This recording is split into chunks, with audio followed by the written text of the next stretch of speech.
መጽሐፍ ቅዱስ ላይ የተገለጠ የተቀመጠ የተረጋገጠ ታኅሳስ 29 ነው ልደቱ የሚል የለም። ስለዚህ ቤተክርስቲያኒቷ ከየት አመጣ ነው ልደቱን የምታከብረው? አሁን የክሪስማስ ምናምን እያለን እኛን የማይመለከታ የገና ዛፍ ምናምን እየተባለ እኛ እንግዲህ እግዚአብሔር ይመስገን በረዶ አይመታም ማለት በሀገራችን በረዶ የለም። ምንም አይነት የሚያሳስብ መዓት የለም። ቤታችን በረዶ የምናንጠለጥልበት የበረዶ ምስል አሁን ጥጥ ምናምን ጽር ላይ ተደርጎ ያ የበረዶ ምስል በነጮቹ እንግዲህ ሊሆን ይችላል እንደ ሀገራቸው ባህል ማለት ነው። እኛ ግን እንዲህ አይነት ባህል የለም። ቅዱሱ መልአክ በግርግም ተወልዶ አየውና ወደ ግርግም ሲወርድ ጌታ አለ አይደል እንዲህ ብሎ ወደ አርያም ወጣ ይላሉ። ወደ አርያምም ሲወርድ በክብሩ አለ እና ምን አለ?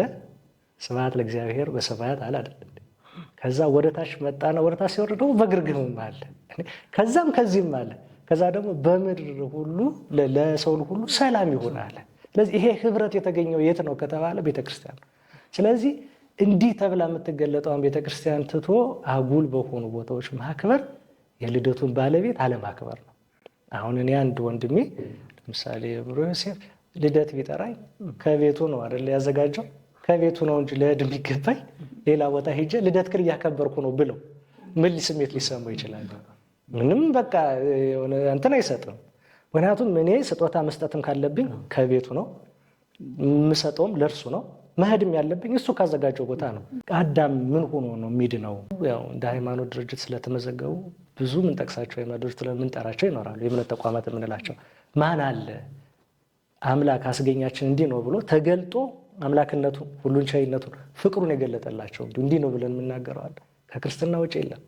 ለዛ ነው ክርስትና የመገለጥ ሃይማኖት ነው የምንለው። እዚህ ያልታየው የታየበት፣ ያልተዳሰሰው የተዳሰሰበት፣ የማይቻል ተብሎ የሚጠቀሰው ነገር የተቻለበት ነው። ያ ማን ነው ከተባለ ፍቅሩ ነው ብለን እናገራለን።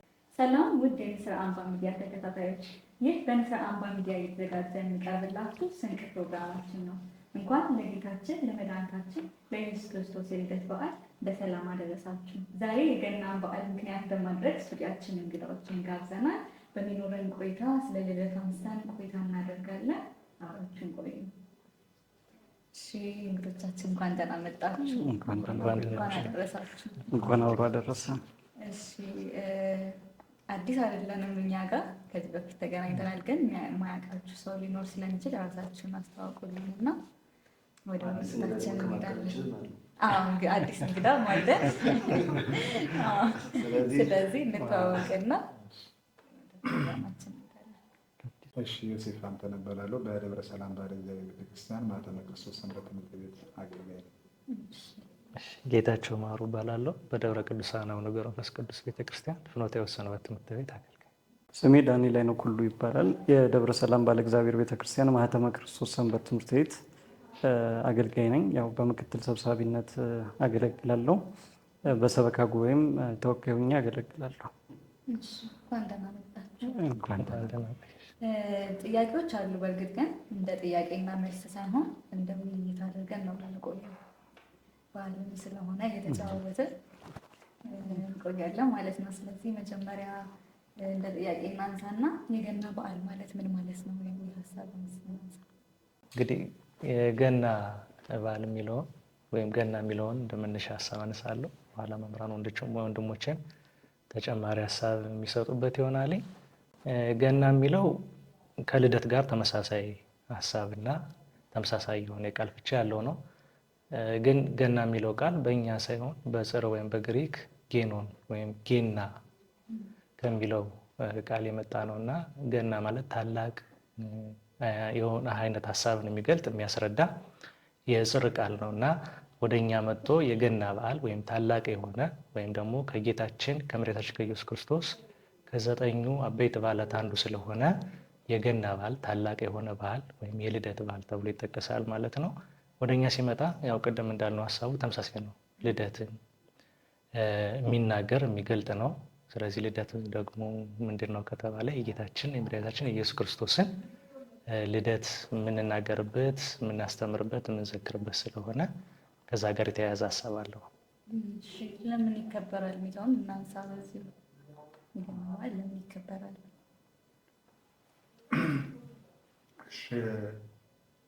የወንድሜ እንደተናገረው የገናን በዓል ልክ እንደተናገረው ታላቅ መባሉ እንግዲህ የተለያዩ የክርስቲያናችን ሊቃውንት በተለያየ መንገድ ይገልጹታል። የመጀመሪያው ነገር ምንድን ነው? ታላቅ መባሉ ለአንድ ነገር ትልቅነቱ የሚታወቀው በሚያመጣው ውጤት ነው። ለምሳሌ ጌታ ሲወለድ በዛን ዘመን የነበሩት እረኞቹ መልአኩ መጥቶ ሲያበስራቸው እረኞችና መላእክት አንድ የሆኑበት በዓል ነው። ከዛ በፊት ክርስቶስ ከመወለዱ በፊት እንግዲህ እንደሚታወቀው የሰውም ጸሎት ወደ እግዚአብሔር አያደርግም፣ እግዚአብሔር ምሕረቱን ለሰው ልጅ አያመጣም ነበረ። ምንም እንደዚህ ባለ ጊዜ ሙሉ በኩል ቢሆንም ግን በሰውና በእግዚአብሔር መካከል ያለው ግንኙነት ተቋርጦ ነበረ እና መልአኩ መጥቶ ሲያበስራቸው ምንድን ነው ጌታ ሲወለድ እነሆ ለሕዝቡ ሁሉ የሚሆን ታላቅ የምስራች እነግራቸዋለሁ ብሎ ነበረ ሲናገራቸው የነበረ እና ለሁሉ ነገሩ መሰረቱ ውልደቱ ስለሆነ ነው። ጌታ ባይወለድ ኖሮ እያንዳንዱ ነበር ፒላርስ ብለን የምንጠቅሳቸው ቤተክርስቲያን ሚስጥራትን ያገኘናቸው ጌታ ስለተወለደ ነው። እንዲሁም አባ ጊዮርጊስ ዘጋስጫ በአርጋኖን በሚባለው ድርሰቱ የሰኞ አርጋኖን ላይ እንደዚህ ብሎ ይናገራል። እግዚአብሔር ከሰው ልጅ የማይተባበሩ ሶስት ልደታትን እኔ ያውቃለሁ፣ በአራተኛው ነው እንጂ በሶስቱ ምንም የረባኝ የጠቀመኝ የለም ብሎ ይናገራል። የመጀመሪያው አዳም ከእቱም ድንግልና ከምድር አፈር አንስቶ እግዚአብሔር አበጀው፣ ከእቱም ምድር አበጀው። ከዛ ለእሱ ነው እንጂ ለእኔ የጠቀመኝ ነገር የለም። ሔዋንም ከግራ ጎኑ እንድትገኝ ያደረጋት፣ ይህም የረባኝ የጠቀመኝ ነገር የለም። ቃየልን በዘር በሩካቤ ወለደ፣ ተዋለደ፣ ዘሮቹን በዙ፣ ይህም ምንም የረባኝ የጠቀመኝ ነገር የለም። ክርስቶስ ግን ከድንግሊቱ ከእቱም ድንግልና ተወለደ። ይህ የጌታ ልደት ለሁሉ የሚረባ የሚጠቅም ሆነ ብሎ ይናገራል። ስለዚህ ለሁሉ መርባቱ ለሁሉ የጌታ መወለድ ጥቅም መሆኑ ታላቅ እንዲሆነ ያሰኘዋል ማለት ነው። ስለዚህ ክርስቶስ ልክ በመወለዱ እነዚህን ነገሮች አግኝተናል። ከዛ በተጨማሪ ደግሞ አሁን ትልቅ ልጅነት የምናገኝበትን ጥምቀትን ሊሆን ይችላል፣ ወይም ደግሞ የዘላለም ሕይወት የምናገኝበት ቅዱስ ቁርባንን የመገኘቱ ትልቁ ነገሩ የታየው ክርስቶስ ስለተወለደ። ስለዚህ ባይወለድ አይጠመቅም፣ ባይጠመቅ ደግሞ አይሰቀልም፣ ካልተሰቀለ ስጋው ደግሞ ወይም የዘላለም ሕይወት ማግኘት አንችልም የሚለውን ነገር እናገኝበታለን። ስለዚህ በዚህ ምክንያት የጌታን መወለድ ታላቅ ብለን እናከብረዋለን ማለት ነው። እነዚህ ታላላቅ ወንድሞቼ አስቀድመው እንደተናገሩት የጌታ የልደቱን ቀን ገና ብለን እናከብራለን። ታላቅ ማለት ነው። ታላቅ መባሉ ስለምንድን ነው ቢባል የመጀመሪያው የማይሆነው ነገር ስለሆነ ነው። የአምላክ ሰው መሆን በሰው ሕሊና ሊታሰብ የማይቻል ምሉ የሆነው አምላክ ረቂቁ አምላክ በሚጨበጥ በሚታይ ውሱን በሆነ በጠባብ ደረት መገለጡ ኪሩቤል በመጋረጃ ተሰውሮ አምላካቸው ፊታቸውን በክንፎቻቸው ጋርደው በፊቱ የሚቆሙለትን ይህን መለኮት እሳት እመቤታችን በጣም በጠባብ ማህፀኗ የወሰነችበት በኋላም ደግሞ በድንግልና የወለደችበት ታላቅ ሚስጥር ስለሆነ ይህ ሚስጥር ግሩም ነው፣ ማንም ሊመረምረው አይቻልም ነው የሚሉትና መጽሐፍትም አበው ታላቅ መባሉ አንድም ስለዚህ ነው። ሁለተኛ የሰው ልጆች የድህነት ታሪክ ምስራቹ የተበሰረበት ነው። ይህን በዓል እኛ ብቻ አይደለንም የምናከብረው። ክርስቶስ በተወለደ ጊዜ እረኞች ሄደው፣ መላእክት መጠው፣ እንስሳት ትንፋሻቸውን እየለገሱ የሰማይ ፍጥረታት የምድር ፍጥረታት በጋራ ያከበሩት ዕለት ነው መጽሐፍ እንደሚነግረን እና ይህ በዓል ደግሞ ሊከበር እንደሚገባ ሐዋርያት በሲኖዶሳቸው ተናግረውታል እና ትእዛዘ ሲኖዶስ ላይ ይህ በዓል ምንም ስራ አትስሩበት፣ አክብሩት፣ የኤጲፋንያንና የገናን በዓል በማለት የጌታ ልደት ስለሆነ እንዲከበር አዘዋል ማለት ነው እና ትእዛዝ ሲኖዶስ 67 ላይ ይህንን በደንብ አስቀምጠውታል ማለት ነው እና የምናከብረው የሐዋርያትን አሰረ ፍኖት ተከትለን ነው ማለት ነው። ለምን ይከበራል የሚለውም አብሮ ከዚሁ ጋር የሚያያዝ ስለሆነ ይህንን እያላከበረ ምን እናከብራለን? የሰው ልጆች ይህንን ቀን ለማየት ብዙ ዘመናትን ናፍቀዋል፣ ሱባኤ ቆጥረዋል። በጾም በጸሎት ሰማዮች የምነቀደ ብትወርድ እያሉ በታላቅ ተማጽኖ ሲጠባበቁት የነበረ ነው። አዳም በተመሳሳይ አምላኬ አምላኬ ለምን ተውከኝ እያለ በታላቅ ጩኸት ይጠባበቀው የነበረ ታላቅ ዕለት ነው እና ነቢያቱ ትንቢት ተናግረውለታል፣ ሱባኤ ቆጥረውለታል። በጾም ሳይቀር ፈጣሪያቸውን ይለማመኑ ነበረ።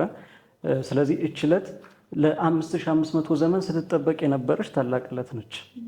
ስለዚህ የእኛ ድህነት የተጀመረበት ይፋ የሆነበት የምስራቹ የተነገረበት ዕለት ስለሆነ እናከብረዋለን። የጌታ መወለድ የእሱ መወለድ ብቻ ሳይሆን የአምላካችን መወለድ ብቻ ሳይሆን እኛ ለዳግም ልደት የተወለድንበት ዕለት ነው ማለት ይቻላል። መወለዱ ለእኛ ነው። መወለዱ ለእሱ ሳይሆን ለእኛ ነው እና ሌላው ሰማያዊ ምስጢርንም የተረዳንበት ዕለት ነው። ለምን ይከበራል ለተባለው ሰማያዊ ምስጢር ቀዳማዊ ልደቱን የማይመረመር የማይታይ ነው። ግን ዳህራዊ ልደቱ ቀዳማዊ ልደቱን ያስረዳል እንዲሉ አበው ካለ እናት የተወለደውን ልደቱን ያለ አባት ተወልዶ አስረዳን አጠየቀልን ማለት ነው እና ስለ ብዙ ምክንያት ይህን ዕለት እናከብረዋለን። ትልቁ ነገር ግን መዳናችን አንድ እርምጃ የተጀመረበት ዕለት ስለሆነ እናከብረዋለን። በተመሳሳይ ጌታችን በጽንሰቱ በልደቱ ያጠፋልን ደግሞ አንድ ደግሞ ሌላ መርገም አለ። ሕፃናት ሲጸነሱ ሲወለዱ ሰይጣን ይቆራኝና ገንዘቡ ያደርጋቸው ነበረ። ክርስቶስ በጽንሰቱ በልደቱ ይሄን አጥፍቶልናል፣ የዲያብሎስን ቁራኝነት ማለት ነው። ስለዚህ ይህን ሁሉ ነገር እያሰብን ነው ልደቱን የምናከብረው ማለት ነው። ከዚህ አንጻር እኛ በታላቅ ደስታ በታላቅ ሐሴት በዝማሬ እንዲሁም ቀደም ብለን ለወራት ጾመን ነው እዚህ የደረስነው ለሳምንታት እና በዛ መልኩ ቤተክርስቲያንን በዕለቱ በታላቅ ዝማሬ በታላቅ የማህሌት አገልግሎት ሊቃውንተ ቤተክርስቲያን ከምዕመናን ጋር በመሆን በታላቅ ክብረት ድምቀት እናከብረዋለን ማለት ነው። ምክንያት ልደቱ ምንድን ነበር የሚለው ጥሩ ሀሳቦች እየተነሱ ነው እና ያው እነዚህ ትርጉሙ ምንድን ነው ለምንድን ነው የሚከበሩ የሚሉት ሀሳቦች ሁላችንም እንደ ክርስቲያንነታችን ማወቅ መረዳት መገንዘብ የሚጠበቁብን መሰረታዊ ሀሳቦች ናቸው።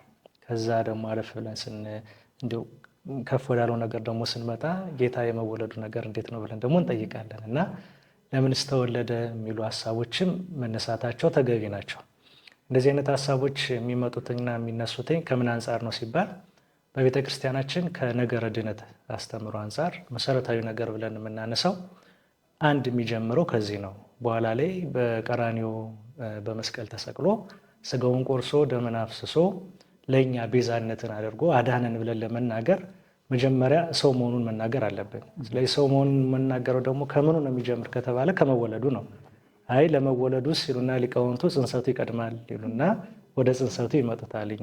ከዛም ደግሞ አለፍ ብለው ደግሞ ሊቁ እንደሚናገረው ከጽንሰቱ በፊት ደግሞ በቅድምና ነበረ መባሉም ይቀድማል ይላል እና ያ ደግሞ በጣም ረቂቅ ወደሆኑ ነገሮች ወይም ሀሳቦች እንመጣለን ማለት ነው። ስለዚህ እነዚህ አይነት ሀሳቦች ሁሉ የሚወስዱን የሚያንደረድሩን መሰረታዊ የሆነ በቤተክርስቲያናችን ለምስጢረ ስጋዌ ወይም ለነገረ ድህነት መነሻው የሆነው ሀሳብ የሚነሳው ከዚህ ነው። ቅድም ካነሳ ነው በቅድምና ነበረ ማለቱ፣ ከዛ ጽንሰቱን፣ ከዛ ልደቱ ሲባል ልደቱና ቀራንዮ በአንድነት የሚታዩበት ቤተክርስቲያናችን ትልቅ የሆነ አስተምሮ አለ። ስለዚህ ከዛ አንጻር ምን እናደርጋለን ማለት ነው? አዳም ምን ሆኖ ነው የሚድነው የሚሉ ሀሳቦችን እናነሳለን ማለት ነው። ስለዚህ አዳም ምን ሆኖ ነው የሚድነው ሲባል ሁላችንም የምናውቀው መጽሐፍ ቅዱስ ላይም ተጽፎ የሚገኘው አንድ ሀሳብ አለ ከኦሪት ዘፍጥረት ምዕራፍ 1 ጀምሮ ባለው ታሪክ ውስጥ። ስለዚህ በዛ ታሪክ ውስጥ አዳም እግዚአብሔር ከሌሎች ፍጥረታት አልቆ አግንኖ አብልጦ የፈጠረበት ሂደት አለ። መፍጠር ማግነን ብቻ አይደለም። ከዛ በኋላ ደግሞ የተሰጠው ሕግና ስርዓትም አለ። ያ ሕግና ስርዓት ምንድን ነው ሲባል በገነት ውስጥ እንዲኖር፣ በገነት ውስጥ ያሉ እጽዋትን እንዲመገብ፣ እንስሳቱን እንዲያዝ፣ የፈለገውን ነገር እንዲያደርግ ያ መብት ተሰጥቶታል። መብት ብቻ አይደለም ስልጣን ተሰጥቶታል። ግን ከዛ ከፍ ያለ ስልጣን ፈለገ ነው ሀሳቡ። ያ ስልጣን ምንድን ነው ከተባለ አምላክነት ነው። ስለዚህ አምላክነትን ፈለገና አምላክነትን ሽቶ መጀመሪያ ከነበረበት ትእዛዝ ወይም ከተሰጠው ሕግ ወጣ። ይሄ አዳም መጀመሪያ በእግዚአብሔር ፊት የተማረው አንደኛ ትምህርት የምንለው ነው። ሁለተኛ ትምህርት ላይ ያው ዲያብሎስ መጥቶ ያስተማረው ሌላ ሁለተኛው ትምህርት አለ፣ ወይም ትምህርት ለ ብለን የምንገልጠው። ያኛው ትምህርት ምንድን ነው? አይ ዕፀ በለስን ብትበላ ምን ትሆናለህ የሚለው ነው። አምላክ ትሆናለህ የሚለው ነው። ስለዚህ የሰው ልጅ ነጻ ፍቃድ ተሰጥቶታልኝ። በነጻ ፍቃዱ ተጠቅሞ የፈለገውን የመምረጥ መብት አለው። በቃ እጅህን ወደ መረጥከው ውሰድ፣ እሳትና ውሃ እዚህ ፊት ቀርቧል ነው። ስለዚህ ትምህርት አለ፣ ትምህርት ላለ አዳም ትምህርትህን መረጠ፣ እንተ ትምህርት ለን መረጠ። ስለዚህ አምላክነትን ፈለገ፣ አምላክነትን ሻተ። ስለዚህ መሰረታዊ ነጥቡ ወስዶ የሚያስቀምጠን ኦሪት ዘፍጥረት ምዕራፍ 1 ላይ ያለው ሀሳብ ነው ማለት ነው። ስለዚህ ከዛ ጋር እነሳና ስንመጣ እግዚአብሔር ወደ ማዳኑ ስራ የሚመጣበትን ሌላ ድንቅ ነገር እንመለከታለን። መፍጠሩ እንዲህ በጣም ሰፊ ጊዜ የሚወስድ ነው። እሱን እናቆየውና ከዛ ደግሞ ወደ ማዳኑ ስራ እንመጣለን። ለዛ ነው ሊቃውንቱ እግዚአብሔር ዓለማትን ከፈጠረበት ዓለምን ያዳነበት ምስጢሩ የበለጠ የረቀቀ ነው ብሎ የሚገልጡት ማለት ነው። ስለዚህ እሱ ደግሞ ምንድን ነው የሚሆነው? አዳም በሳተ ጊዜ አንድ ጊዜ ስቷል፣ አንድ ጊዜ በድሏል፣ በቃ እንደፈለገ ራሱ ይዋጠው ብሎ የተወው አምላክ አይደለም። ግን ምን አደረገለት ከተባለ የእሱን ባህሪውን በማይነካ መልኩ። አሁን የሚደንቀው ነገር ይሄ ነው። እግዚአብሔር በጣም ይሄ ግብረ ባህሪ እያልን የምንጠቅሳቸው ሀሳቦች አሉ። ለሰው ልጅ ሲሆን ባህሪ ያለው የሚታወቅ ስለሆነ የተሰራበት ስለሆነ፣ ለእግዚአብሔር ግን እንደዛ ተብሎ አይነገርለት። ያው ግብረ ባህሪው የባህሪው መገለጫዎች ነው ልንል የምንችለው እንጂ ባህሪው እንዲህ ነው ብለን አንናገርም። ስለዚህ በዛ በባህሪው መገለጫዎች ውስጥ 3 መሰረታዊ ነገሮች አሉ።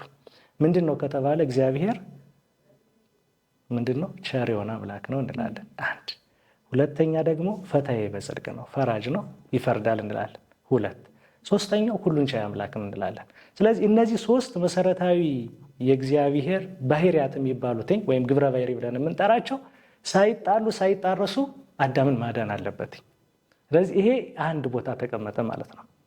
ከዛ በኋላ ነው ድካሙ የሚመጣው። ስለዚህ አዳም ይደክማል፣ ያለቅሳል፣ ምን ይላል። ከዛ በኋላ የተነሱ አበው ሁሉ ያንን መሰረት አድርገው ያለቅሳሉ። ታሪኩን እጥር እያደረገው ነው ከጊዜ አንጻር እና አዳም የሚያለቅስበት የራሱ ይሆናል። ያን ባለቀሰ ጊዜ ደግሞ እግዚአብሔር ለሱ የሚሰጠው ተስፋ አለ። ሊቁ ማባረቁስ የሚለው አዳም ከገነት በተባረረ ጊዜ በወጣ ጊዜ በመትከፈ ልቡናው አይደል እንዴ በህሊና ጫንቀው ወይም በዚህ ተሸክሞሽ የወጣው አንቺ ነሽ ነው የሚላት። ምንድን ነው ያ ከተባለ ተስፋ ይዞ ነው የወጣ። ተስፋ ባይኖር ኑሮ አዳም ሞቶ እንደሚቀር ወድቆ እንደማይነሳ ብቻ ነበር ሊያስብ የሚችለው። ግን የተሰጠው ተስፋ አለ። ስለዚህ የክርስቶስ ሰው መሆን ሲባል የሆነ ተስፋ አለ ማለት ነው። ያ ተስፋ ምንድን ነው ሲባል ከ5500 ዘመን በኋላ ከልጅ ልጅ ተወልጄ አድንሃለሁ ነው የሚለው። ይሄ የት ይገኛል ከተባለ ቤተክርስቲያናችን መጽሐፈ ቀለሜንጦስ ላይ በደንብ ያስቀምጠዋል። ስለዚህ ይህንን ሀሳብ አንድ እንይዛለን። ቅድም ካነሳናቸው የእግዚአብሔር ባህሪ ጋር አብረን ማለት ነው። ስለዚህ እሱ ጋር አብረን እናነሳና አዳም ቢበድል ሌላው ማዳን አይችልም ወይ እንላለን። በነገረ ድነታችን አስተምሮ እንደዛ ነው የምትል ቤተክርስቲያናችን። ሌላው ማያድን ለምን ሰው መሆን ያስፈልገዋል? ለምን እንደዚህ ብሎ ቃል ገባለት? አይችልም ብለህ ደግሞ ቤተክርስቲያን ራሷ መልሳ ታስተምራለች። ነቢይ የማይችልበት ምንድን ነው? ቅድም ወንድሜ ሲናገር ነበር። በትንቢተ ኢሳይያስ ምዕራፍ 64 ላይ በጣም የሚደንቀኝ ቃል ነው። ሰማያትን ቀደህ ምን ነው ብትወርድ ነው የሚለው። ከዛ ይቀጥልና እንዲህ እያለ ከወረደ በኋላ ጽድቃችን እንደ መርገም ጨርቅ ሆነ አለ። በቃ ጨረሰው። ጽድቅ ነበረ። ምን አይነት ጽድቅ ተባለ? አንጻራዊ ጽድቅ ነበረ ነው። አንጻራዊ የሆነ ጽድቅ ነበረ፣ ግን ያ ጽድቅ ለነቢያቱ እንደ መርገም ጨርቅ ተቆርጧል። ለምን ሲባል አዳምን ወደ ቀደመ ክብሩ ወደ ቀደመ ማንነቱ ሊመልሰው አልቻለም ነው ሐሳቡ። ይሄ ነው በቃ ወደ ቀደመ ክብሩ መመለስ አልቻለም፣ ወደ ቀደመ ማንነቱም ሊመልሰው አልቻለም። ግን በዘመኑ ጻድቃን እየተባሉ በአንጻራዊነት ይነገርላቸው ነበር። ስለዚህ ነቢያቱ የሰው ልጅ ሊያድኑት አይችሉም ነው አንድ ሐሳብ።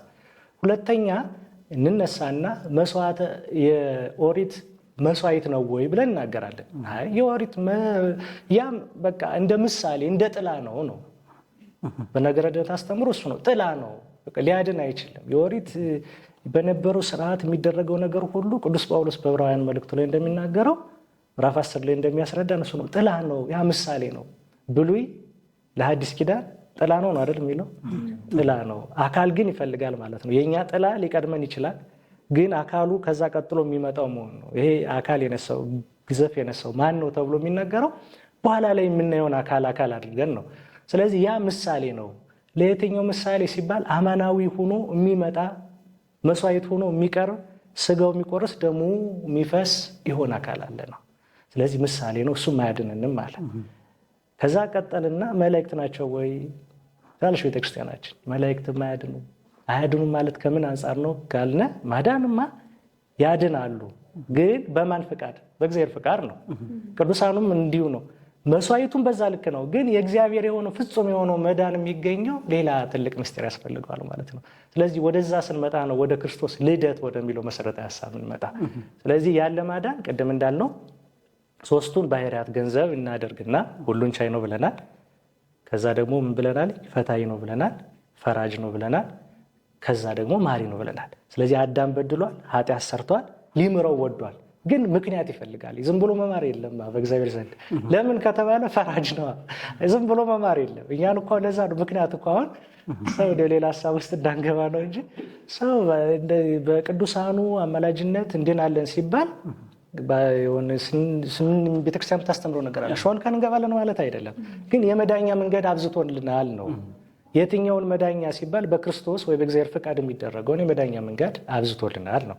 ስለዚህ አዳምን ሊያድነው ወዷል፣ ግን ሕግ አለ፣ ትእዛዝ አለ። ትእዛዝ አፍርሷል። እንደ ትእዛዝ እንዳፈረሰው እንደ ልጅነቱ መቀጣት አለበት፣ እንደ አባትነቱ ደግሞ መማር አለበት። ስለዚህ ሲምረው ግን ፈራጅነቱን በሚነካ መልኩ መሆን የለበትም ነው ሀሳቡ። ስለዚህ ፈራጅነቱ እንዳይነካ ምን አደረገ ከተባለ ሁሉን ቻይ በሚለው የአምላክ ባህሪ ሰው ሆኖ ተገለጠ። ለምን ሲባል ያ አዳምን ወደ ቀደመ ክብሩ ወደ ቀደመ ማንነቱ ሊመልሰው የሚችለው አካል አንደኛ ሰው መሆን አለበት ትላለች ቤተክርስቲያን። እንደዛ ነው የምትገልጠው። ሰው መሆን አለበት። ሰው ሲሆን ምን መሆን አለበት ሲባል የሚሞት መሆን አለበት። ሰው ለምንድን ነው የሚሆን? በደል የሰራው ኃጢአት የሰራው አዳም ሰው ስለሆነ ነው። የሚሞትስ ሲባል ሞቷል፣ አዳም ሞቷል አይደል እንዴ? ሞትን ትሞታለህ አይደል ፍርዱ። ስለዚህ የሚሞት መሆን አለበት ነው ሐሳቡ። ሶስተኛስ ሲባል ከሞት የሚነሳ ግን መሆን አለበት። ነቢያቱ የተናገሩት ለዛ አይደል? ጽድቃችን እንደ መርገም ጨርቅ ተቆጠረ ያሉት ስለዛ አይደል? ሙተው ስለቀሩ ማለት ምንድነው? ይሄ ትንሣኤ የምንለውን ነገር ስላላየንባቸው። ስለዚህ ምን ያስፈልጋል ከተባለ ሰው መሆን አለበት። ከዛ ቀጥሎ ደግሞ የሚሞት መሆን አለበት፣ ግን ሞት እንድል ማድረግ አለበት። አራተኛ ግን ንጻ ባህሪ መሆን አለበት ነው። ንጻ ባህሪ በቃ ንጹህ መሆን አለበት። ለምን? ዋጋ ሊከፈል ነው፣ ካሳ ሊካስ ነው። ለማን ነው የሚክሰው ከተባለ ለበደለኛ ነው የሚክሰው። አሁን ፍርድ ቤት ሄደን ለወንጀለኛ ሰው ጠበቃ መሆን ይችላል? አይችልም። ዕዳ ያለበት ሰው ቤቱ በዕዳ ከተያዘ ለሆነ ሰው ያን ዋስ ሊሆን አይችልም። ምክንያቱም ራሱ በምን ውስጥ ስለሆነ፣ በዕዳ ውስጥ ስለሆነ፣ ራሱ ወንጀለኛ ስለሆነ። ስለዚህ ነቢያቱም አበውም የነበረባቸው ተመሳሳይ ነገር ነው። ራሳቸው በወንጀል ውስጥ ነበሩ ነው፣ በኃጢአት ውስጥ ነበሩ። ስለዚህ በኃጢአት በበደል ውስጥ ነበሩ ማለት ምንድን ነው? በአዳም መርገም ውስጥ ነበሩ ነው። የግል ኃጢአት አልተገኘባቸው። ለዛ ነው ጽድቃችን ያሉት። ግን የአዳም መርገም አለባቸው። እዚህ ንጻ ባህሪ መሆን አለበት ነው፣ ንጹህ መሆን አለበት። ከዛ በኋላ ረቂቅ የሆነው ወዴት መጣ ማለት ነው? የዮሐንስ ወንጌል ምዕራፍ 1 ቁጥር 1 ጀምሮ እንደሚነግረን በመጀመሪያ ቃል ነበር ወደሚለው ሐሳብ መጣ ማለት ነው። ስለዚህ ያ ቃል ምን ሆነ እንላለን? ስጋ ሆነ። ስለዚህ ያ ቃል ስጋ የሆነው ወይም ደግሞ ልደቱ የሚከበረው ለምንድን ነው ከተባለ አዳምን ወደ ቀደመ ክብሩ እንዲመልሰው፣ ከወጣበት ሊያስገባው፣ የተገፈፈ ጸጋውን ሊደርብለት፣ የጎሰቆለ ባህሪውን ሊያጠነከረው ክርስቶስ ሰው ሆነ እንላለን። ያ ከሶስት አካል አንድ አካል እግዚአብሔር ወልድ ሰው ሆነ እንላለን። ከዚህ ነው የሚነሳው የመጀመሪያው ሐሳብ ማለት ነው። ወንድሞቼ ካሉት ላይ ብዙም መጨመር ይከብዳል፣ ብዙ ነገር ስለተባለ። ምናልባት ጥቂት ነገር ለማለት ያክል ስለ ምክንያተ ልደቱ ነው የምናነሳው እና ቀደም ሲል በደንብ ተብራርቷል። ምክንያቱ የሰው ልጅ ስህተት ነው እግዚአብሔርን ሰው ወደ መሆን ያመጣ። አዳም ባይሳሳት፣ አዳም ትእዛዝን ባያፈርስ ኖሮ፣ የዲያብሎስን ምክር ባይሰማ ኖሮ እግዚአብሔር አምላክ በሰው ሆኖ አይገለጥም ነበር ማለት ነው። እና ግን ያው እንኳን እግዚአብሔርን አየ ነው። እንዲሁም አንድ ሊቅ ሲናገሩ ምን ይላሉ? የሰው ልጅ በሚታይ ነገር የማመን ዝንባሌ ያለው የሚያውን ነገር ነው የሚያምን። ለዛ ጣዖት የሚያውቁም እንዲሁም አሮንም ብሎታል፣ በፊታችን የሚመላለሱ የምናየው ሙሴ ሄዶ ቀርቷልና 40 ቀንና 40 ሌሊት ሲና ላይ በወጣ ጊዜ በፊቶቻችን የሚመላለሱ አማልክት እንሰራለን ብለው እንዲሁም ጠይቀውታል። ያ ማለት የሰው ልጆች ዝንባሌ የሚታይ ነገር ላይ የማመን ስለነበረ እግዚአብሔር አምላክ ይህን የሰው ልጅ ፈቃድ ላይ ሞላ፣ የማይታየው አምላክ የሚታይ ሆኖ በስጋ ተገለጠ ብለው አባቶች ይናገሩታል። እና ከኛ ጋር ነው አንድ የሆነው። አማኑኤል የምንለው እኮ እሱን ነው። እግዚአብሔር ከኛ ጋር ሆነ የምንለው ነው። ስለዚህ እግዚአብሔር ሞር ከኛ ጋር አንድ ሆኗል። በምኑ? በልደቱ ማለት ነው። እና ምክንያተ ልደቱ ስህተቱ ነው ብለናል። ዘፍጥረት ምዕራፍ 2 ቁጥር 16 ላይ ስናነብ ትእዛዝን አዞታል፣ ዕፀ በለስን አትብላ አለው። ዘፍጥረት ምዕራፍ 3 ከቁጥር 5 እስከ 6 ስናነብ ደግሞ ሔዋን በእባብ ተሳስታ ወይም ተታላ ከዛ ፍሬ በልታ አምላኳን እንዳሳዘነች፣ አዳምም አምላኩን እንዳሳዘነ ተጽፏል። የደረሰው ፍርድ የደረሰው መርገም ሁሉ እዛ ላይ ተጠቅሷል። ስለዚህ እግዚአብሔር እንዲህ ዝም ብሎ ማዳን አይችልም ነበረ ወይ ከተባለ እግዚአብሔር የሚሳነው ነገር የለም። እግዚአብሔር የሚሳነው ነገር የለም የሚለውን ስናነሳ የእመቤታችን ቃል አብረን እዚህ ጋር ብናነሳው መልካም ነው። መልአኩ ቅዱስ ገብርኤል እግዚአብሔርን እንደምትወልድ የእግዚአብሔር ልጅ እንደምትወልድ ሲነግራት መጀመሪያ ላይ ጥያቄዎችን ጠይቀው ነበር። በኋላ ግን እንዴት ሊሆን ይችላል? በኋላ ግን ለእግዚአብሔር እኮ የሚሳነው ነገር የለም ብሎ ሲናገራት ይህ ማሰሪያ ቃል ነው። ለእግዚአብሔር በፍጹም የሚሳነው ነገር የለም። ሰው አምላክ እንዴት ሰው ይሆናል የሚሉ ሰዎች አሉ። አሁን የሚያነሱ ጥያቄ እንዴት አምላክ ይወለዳል? አምላክ አይወርድም አይወለድም የሚሉ አሉ። አምላክ ማድረግ የማይችለው ነገር ካለ እሱን አምላክ ብለን እንዴት ልንጠራው እንችላለን ሲጀመር? ምክንያቱም ኤልሻዳይ ከሃሊ ነው የምንለው እግዚአብሔርን። ሁሉ የሚሳነው ነገር የለም ነው የምንለው። አሁን እግዚአብሔር ማድረግ የማይችለው ነገር አለ። ምንድነው እሱ? ለምሳሌ ኃጢአት ማድረግ አይችልም። ማድረግ የማይችለው የክህሎት ችግር ስላለበት ወይም ማድረግ ስለማይችል ሳይሆን ለባህሪው ስለማይስማማው ነው። ኃጢአት ለእግዚአብሔር ባህሪ ስለማይስማማው እግዚአብሔር ኃጢአትን ማድረግ አይችልም እንላለን። በተመሳሳይ እግዚአብሔር አይወለድም የምንለው እግዚአብሔር የክህሎት ችግር አለበት ልንል ነው እና ይሄ ከእግዚአብሔር ባህሪ ጋር ከሁሉን ቻይነቱ ጋር አብሮ ማሄድ ባህሪ ነው። ስለዚህ ቃል ግን አንድ ነገር ማንሳት ከዚሁ ጋር በተያያዘ አንድ ነገር ባነሳ በጣም ደስ ይለኛል። እግዚአብሔር ሰው እንደሚሆን ስለሚያውቀው አዳም ከመሳሳቱ በፊት እንደሚሳሳት ያውቃል። ስለዚህ ሰው ሆኖ እንደሚያድነውም ያውቃል። ስለዚህ ምን አደረገ? የማይታየውን መልኩን በሚታይ ከአፈር በተሰራ የሰው አካል ላይ አተመው ማለት ነው። ምክንያቱም ልክ እንደ ጥሩ ጨርቅ ሰፊ ማለት ነው። አንድ ሰው በልኩ የሆነ ልብስ ከሰፋ በኋላ እንደሚለብሰው እግዚአብሔር አስቀድሞ መልኩን ሰዎች አካል ላይ አተመው ማለት ነው። አዳምን ሲፈጥር በሱ መልክና ምሳል ስለፈጠረው ማለት ነው። ስለዚህ የራሱን መልክ ነው በኋላ የተዋሃደው፣ የራሱን መልክ ነው። ስለዚህ ይሄ ቅድመ ዝግጅት ነበር እንለዋለን ለሰውነቱ ራሱ የአዳም አፈጣጠር ማለት ነው። ስለዚህ ሰው የሆነው ግን እንዴት ነው ካልን፣ ለምንድን ነው ሰው የሆነው? ምክንያቱ ምንድን ነው ካልን ቅዱስ አትናቴዎስ የሚያነሳውን ሀሳብ አንስቼ ምናልባት ሀሳቤን ባጠቃልል ጥሩ ይመስለኛል። ቅዱስ አትናቴዎስ እንዲህ ይላል፣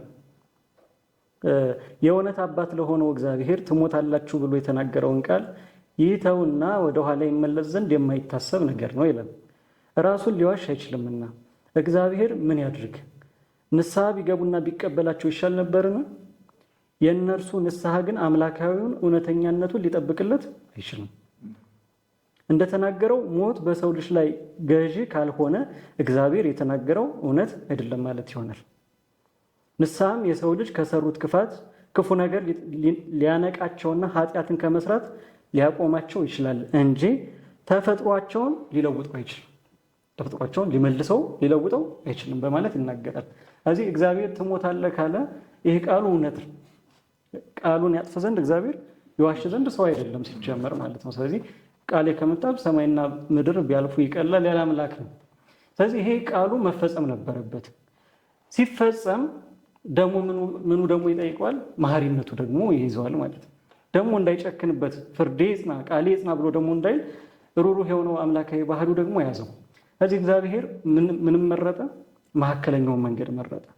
ፍርዱን መፈጸም አለበት፣ ሰው መዳን አለበት። ስለዚህ ለተበደለው በደል ተገቢው ካሳ መቅረብ ነበረበት ማለት ነው። ሰው ለበደለው ላጠፋው ጥፋት ተገቢው ካሳ መቅረብ ነበረበት። ስለዚህ እግዚአብሔር አምላክ ሰው ሊያቀርብ ያልቻለው ነው። ኢሳይያስ 59 ላይ ነው ወደ እሱ የሚማልድ እንደሌለ ተረዳ ይላል። ተደነቀ፣ በጣም ተደነቀም ይላል። የገዛ ክንዱ ኃይልን አመጣለት ይላል። ስለዚህ ማልዶ አስታርቆ የሰው ልጅ ወደ ቀደመ ክብሩ የሚመልሰው አካል ስላልተገኘ ራሱ እግዚአብሔር ዳግማዊ አዳም ሆኖ መገለጥ አስፈለገው። ለዛ ነው አዳም መልካሙንና ክፉን ለማወቅ ከእኛ እንዳንዱ ሆነ በማለት የተናገረው። ምክንያቱም ይህ ትንቢት በኋላ በክርስቶስ ሰው መሆን ተፈጸመና የአዳም ባህሪ ከሥላሴ አካል እንዳንዱ አካል ሆነ ማለት ነው። ከዚህ አንጻር ነው እግዚአብሔር ሰው የሆነው ማለት ነው። ሰው የሆነው ሁለተኛው ይሄ ባህሪያችን አድፎ ጎስቁሎ ስለነበረ ዳግም መወለድ አስፈለገን።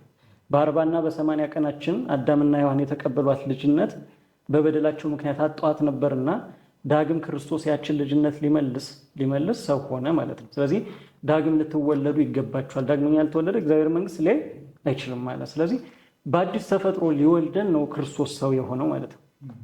ስለዚህ ስለ ክርስቶስ ሰው መሆን ነቢያቱ በጣም ብዙ ትንቢቶችን ተናግረዋል።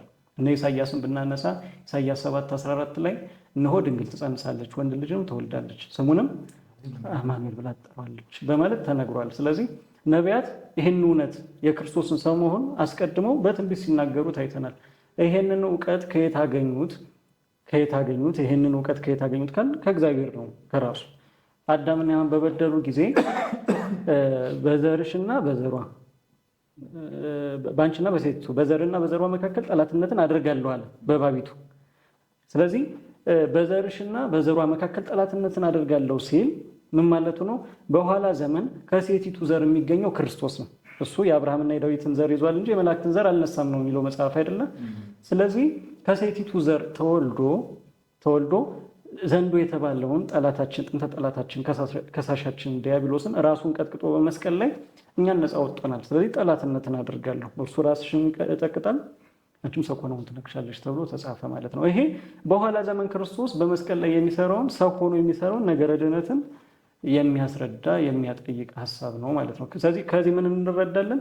ኦኬ ክርስቶስ ሰው ይሆናል፣ አምላክ ሰው እንደሚሆን ከዚህ ቃል እንገነዘባለን። እና እነ ሕዝቅኤልም ተናግረዋል። ሕዝቅኤል 44 ላይ ይሄ በር ተዘግቶ ይኖራል የእስራኤል አምላክ ገብቶበታልና ለዘላለም ተዘግቶ ይኖራል በማለት ተናግሯል ስለ ሰውነቱ። ኢሳይያስ 59 በተመሳሳይ ሕፃን ተወልዶልናል። ይቅርታ ኢሳይያስ 9 ላይ ሕፃን ተወልዶልናል ወንድ ልጅም ተሰጥቶናል እያለ የሚናገረው አለ። ስሙም ድንቅ መካር፣ ኃያል አምላክ፣ የሰላም አለቃ፣ የዘላለም አባት ተብሎ ይጠራል ይለናል ኢሳይያስ ቃል በቃልና ደረቅ ሐዲስ ነው የሚባለው። እንዲሁም የኢሳይያስ በቃ ወንጌል ነው።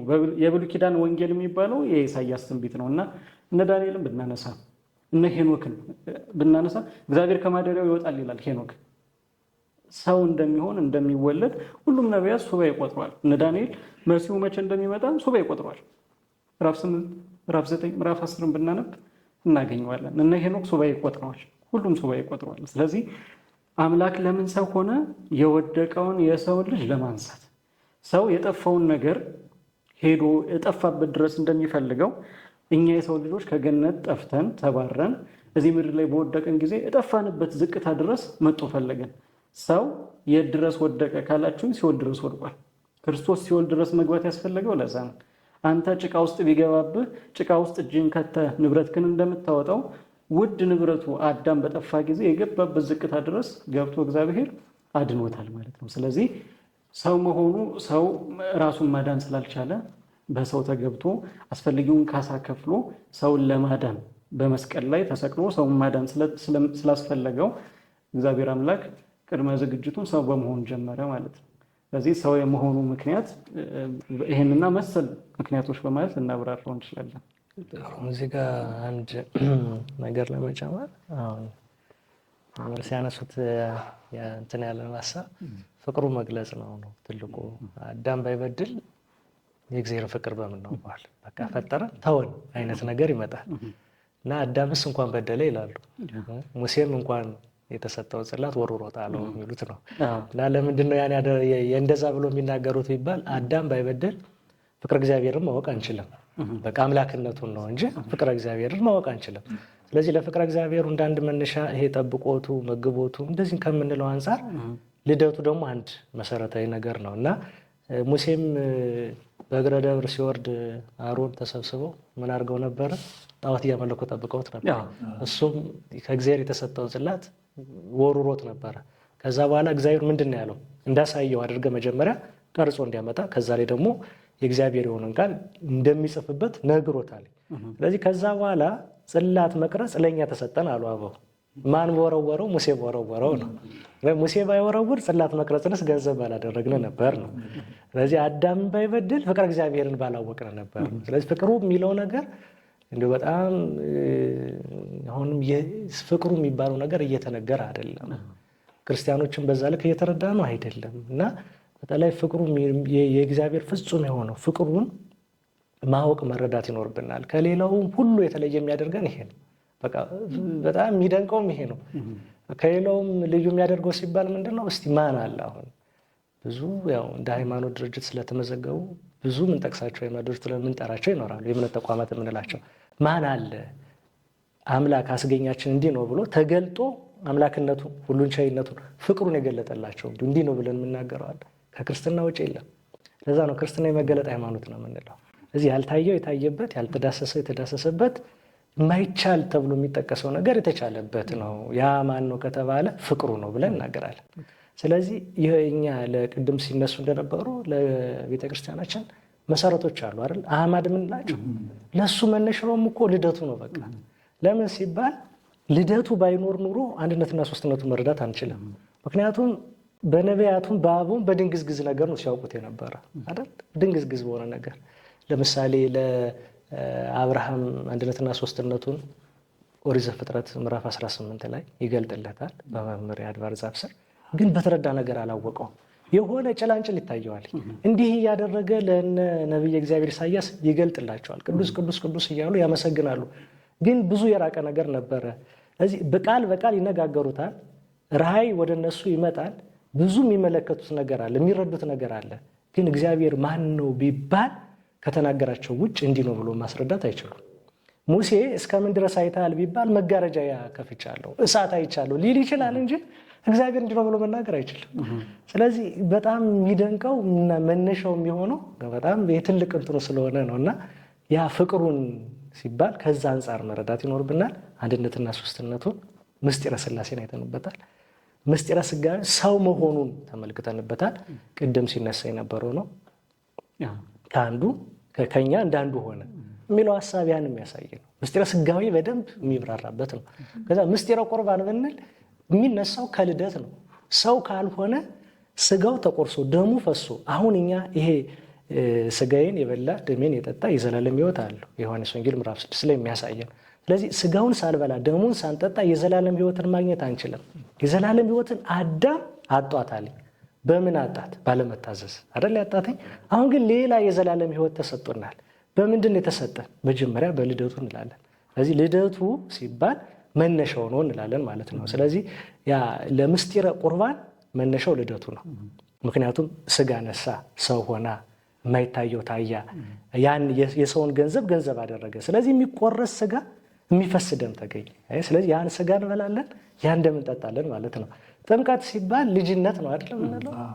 ስለዚህ ካለ ልጅነት የዮሐንስ ወንጌል ምዕራፍ 3 ላይ ሰው ከውሃና ከመንፈስ ቅዱስ ካልተወረደ የእግዚአብሔር መንግስት የለም አለ። ስለዚህ ምን ያስፈልገዋል ከተባለ ጥምቀት ያስፈልገዋል ነው። ስለዚህ ለመጠመቅ በዛ በቀራንዮ የተወጋ ጎኑ የፈሰሰ ውሃና ደግሞ ያስፈልገናል። ለዛ ደግሞ ሰው መሆን አለበት ማለት ነው። እነዚህ ብቻ አይደለም። መጨረሻና የሰው ልጅ ከሁሉም ልዩ የሚያደርገን ሌሎች ቅድም እንዳሉ የእምነት ተቋማት የራሳቸው ሀሳብ አላቸው። ቤተክርስቲያን ደግሞ ከሞት በኋላ ምን አለ ትላለች?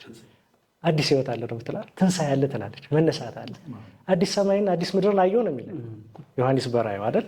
ስለዚህ ለአዲስ ምድር ለአዲሱ ሰማይ መነሻው ከተባለ በኩር ተብሎ የሚጠራው እኮ ለዛ በየቱ ከተባለ ሰው በሆነው በነሳው ስጋ እንላለን። ስለዚህ ትንሣኤው የሚገለጥበት መነሻው ምክንያቱም ሲያርግ አይተነዋል፣ አየነው አይደል? ሲያርግ አየነው። ስለዚህ ተስፋ አለን። እዚህ በኋላ እኔ ወድቄ የምቀር አይደለሁም። እኔም በቃ ከሱ ካረገ እኔም ምን አርጋለሁ፣ ሌላ ሰማይ አለ። እንዲህ ለዛ ነው በሐዋርያት ሥራ ላይ ሁለት ላይ ምንድን ነው እናንተ የቢታንያ ሰዎች ወይ እንዲህ ዓይናችሁን ቀና አድርጋችሁ እስከ መቼ ነው የምትጠብቁት ነው በላኩ ቢላቸው እኮ እንዲህ ከፍ ሲል እንዳያችሁት ተመልሶ ይመጣል አላቸው። ከፍ ሲል እንዳያችሁት። ስለዚህ ተስፋ አለን ማለት ነው። ይመጣል፣ የሚመጣል ሊወስደን ነው። ወዴት? ወደ ዘላለማዊ ወደሆነ ክብሩ ብለን እናገራለን። ግን ያንን ነገር ለመናገር አህማድ የምንላቸውን እንኳን ለማብራራት ልደቱን ቀዳሚና መነሻ ነገሩ ነው እና ያ ፍቅሩ ሲል መምህር ቅድም ምናልባት እዚሁ ጋር ለሁለት ሀሳቦች ይነሳሉ በተደጋጋሚ በቤተክርስቲያን አስተምሮ። አምላክ ለምን ሰው ሆነ? ለአርአያነትና ለቤዛነት እንላለን። ቤዛ የምትለው እቺ የመስቀል ስራ ነች። እሱ ጥልቅ የሆነ የስነ መለኮት ሀሳብ ነው ጉዳዩ። ምክንያቱም በደል አለ፣ ካሳ አለ፣ ሰውን ነፃ ማውጣት ነው።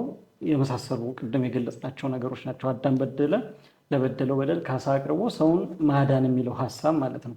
እዚህ እግዚአብሔር የሚሳነው ሆኖ ሳይሆን የሰውን ልጅ ዝም ብሎ ማዳን ለቃሉ ታማኝ ነው። ሰው መሞት ነበረበት። ሰውን ደግሞ እንዳይተወው እስከ መጨረሻ ንስሐ ገብቷል። አዳም ተጸጽቷል፣ ምሕረቱ የያዘው። ስለዚህ ታላቅ ፍቅሩን እንዴት ገለጸልን? የአዳምን ፍርድ በራሱ ላይ በማድረግ አሁን መምህራችን እንደገለጹት ፍቅሩን የገለጸልን ነው። ፍቅሩን ገለጸልን እንላለን። ለአርአያነት የምንላት ግን አለ። የቀናውን መንገድ ማን ያሳየናል ይላሉ ነቢያቱ። ምክንያቱም የሰው ልጅ መንገድ ጠፍቶበት እውነት ጠፍቶበት ተቅበዝዞ ነበር የሚኖረው። ለምን? የቀደመ መልኩን ስላጣው፣ የቀደመ ባህሪው ስለጎሰቆለ፣ ኃጢአት የሚስማማው ስለሆነ ምድር ሾህና ሚኪላን ታብቅል ስላለ ምድር በራሷ የሰው ልጅ በኃጢአት አጨቀያት ማለት ነው። እና በዚህ ምክንያት በጎ መስራትም የሰው ልጅ በሙሉ አጣል። እንደ ሰዶምና ገሞራ ውስጥ እኮ አንድ ሎጥ ነው የተገኘ ጻድቅ ሰው። እንግዲህ ከሁለት ትልልቅ ከተሞች መካከል አንድ ሰው ብቻ እግዚአብሔርን የሚፈልግ የሚከተል ሰው ማግኘት በጣም የሚገርም ነው። አብርሃም እኮ ለምኗል አይደለም? ግን ስንት ሰው ማግኘት? 5 እና 10 ሰው እንኳን ማግኘት አልቻለም። የተገኘው ሎጥ ብቻ ነው። በኖህ ዘመን ስንመለከት ኖህ ነው የተገኘው። ሌላው ሰው በሙሉ ምንድን ነው የሆነው? በቃ በስጋው ፈቃድ ነው ከእግዚአብሔር የራቀው። ስለዚህ እግዚአብሔር ይሄ የጠፋብንን የገነት አኗኗሯችንን፣ የቀደመው መልካችንን፣ የቀደመ ንጽህናችንን በህይወቱ ሊያሳየን ሰው እንዲህ ነው የሚኖረው፣ እንዲህ ነው መመላለስ ያለበት፣ የቀደመ አኗኗራችሁ፣ የቀደመ መልካችሁ፣ የቀደመ ጠባያችሁ ይሄ ነው አጣችሁት ነው እንጂ ብሎ በተግባር ሊያሳየን 33 ዓመት ከ3 ወር ተመላለሰ እዚህ ምድር ላይ እንጂ እኮ ለሱ የሚሳነው ነገር የለም። 9 ወር ከ5 ቀን መጸነስ አይጠበቅበትም። እለቱን ተጸንሶ እለቱን መወለድ ይችላል ከፈለገ። እለቱን ተወልዶ እለቱን ማደግ ይችላል ከፈለገ አይደል? በአንድ ሳምንት እኮ ነገረ ድነትን በአንድ ቀን መጨረስ ይችላል። ለሱ የሚሳነው ነገር የለም። ለምን ተመላለሰ? ይህ ምልልሶ ከኔ ተማሩ አይደል ያለው? ከኔ ተማሩ እኔ የዋህ በልቤም ትሁት ነኝ። ስለዚህ የቀደመ መልካችን ነው ክርስቶስ ይዞልን የተገለጠው። የቀደመ ምናችን አኗኗራችን፣ ጠባያችን ማለት ነው። ስለዚህ ጥንተ ምክንያቱ በደል ይሁን እንጂ እግዚአብሔር ደግሞ ፍቅሩን ለመግለጽ የቀደመ አኗኗራችን ያን የቅድስና አኗኗራችን በምድር ላይ ሊገልጥልን ሊያሳይልን እኔ የተገለጠው እኔ ቅዱስ ነኝና እናንተም ቅዱሳን ሁኑ። አንደኛ ቆሮንቶስ 11 ላይ እኔ ክርስቶስ እንደምመስለው እናንተም እኔ ምሰሉኝ ያለ ቅዱስ ጳውሎስ ማንን የመሰለ? ክርስቶስን የመሰለው ቅዱስ ጳውሎስ እኛም ያንን አይነት አኗኗር ይዘን እንድንኖር ፍለጋውን ተወልን ማለት ነውና ያው ሌሎች የማያውቁትን አምላክ ያመልካሉ መምህራችን ሲሉ እንደነበሩት እኛ ግን የምናውቀውን አምላክ ነው የምናመልክ፣ ዋጋ የከፈለልን።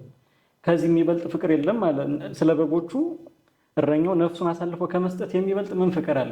ምንም ፍቅር የለም። በዚህ ደረጃ መስቀል ላይ ፍቅሩን የገለጠልን አምላክ ነው የምናመልከው። እኛ የምናውቀውን የለበስነው የተጠመቃችሁ እናንተ ክርስቶስን ለብሳችሁታል አይደለም የሚል ለብሰነዋል ክርስቶስን። እኛ የእግዚአብሔር ቤተ መቅደሶች ማደሪያዎች ነው። በልተነዋል፣ ጠጥተነዋል። ስለዚህ እኛ ያየነውን፣ የበላነውን፣ የጠጣነውን፣ የለበስነውን ደግሞ ለዘላለም ከኛ ጋር የሚኖረውን እሱን ቅዱስን እግዚአብሔር ነው የምናመልከውና እኔ አንዲት ሉቃስ ምዕራፍ 18 ሉቃስ 15 ቁጥር 8 ላይ ስታነቡ አንዲት ሴት ድሪም ጠፋት ይላል። ድሪም ሲጠፋት ቤቷ ውስጥ ቤቷን ጠርጋ መብራት አብርታ ፈለገችው። ባገኘችውን ጊዜ ጎረቤቷን ጠርታ ደስ ይበላችሁ የጠፋውን ድሪሜን አገኘሁት ትላለች። ይሄ ክርስቶስ ስለራሱ የተናገረው ነው። ድሪም የተባልነው እኛ ነን፣ እኛ የሰው ልጆች። ድሪም ሀብት ነው፣ የዛ ሴትዮ ሀብት ነው። እኛ ክርስቶስ የእግዚአብሔር ሀብቶች ነን። በጠፋን ጊዜ ግን ብርሃን አብርታ እንደፈለገችው ቤቷን በተመሳሳይ የዓለም ብርሃን የተባለ ክርስቶስን እግዚአብሔር አብ ልጁን ልኮ እኛን በብርሃን ፈለገን ማለት ነው። ፈለገን። ስለዚህ አስቀድሞ ክርስቶስም ነግሮናል። ይሄ የፍቅሩ መገለጫ ነው ማለት ነው። የፍቅሩ መገለጫ ነው። ምክንያቱም የህይወታችን ብርሃን የዓለም ብርሃን ራሱ ክርስቶስ ነውና የኛ ህይወታችን ብርሃን እና በዛ መልኩ ፍቅሩን ገልጦልናል ብለን እናምናለን። እግዚአብሔር ይስጥልን። የጌታችን ልደት ታኅሳስ 29 የሚሆነው ለምንድን ነው?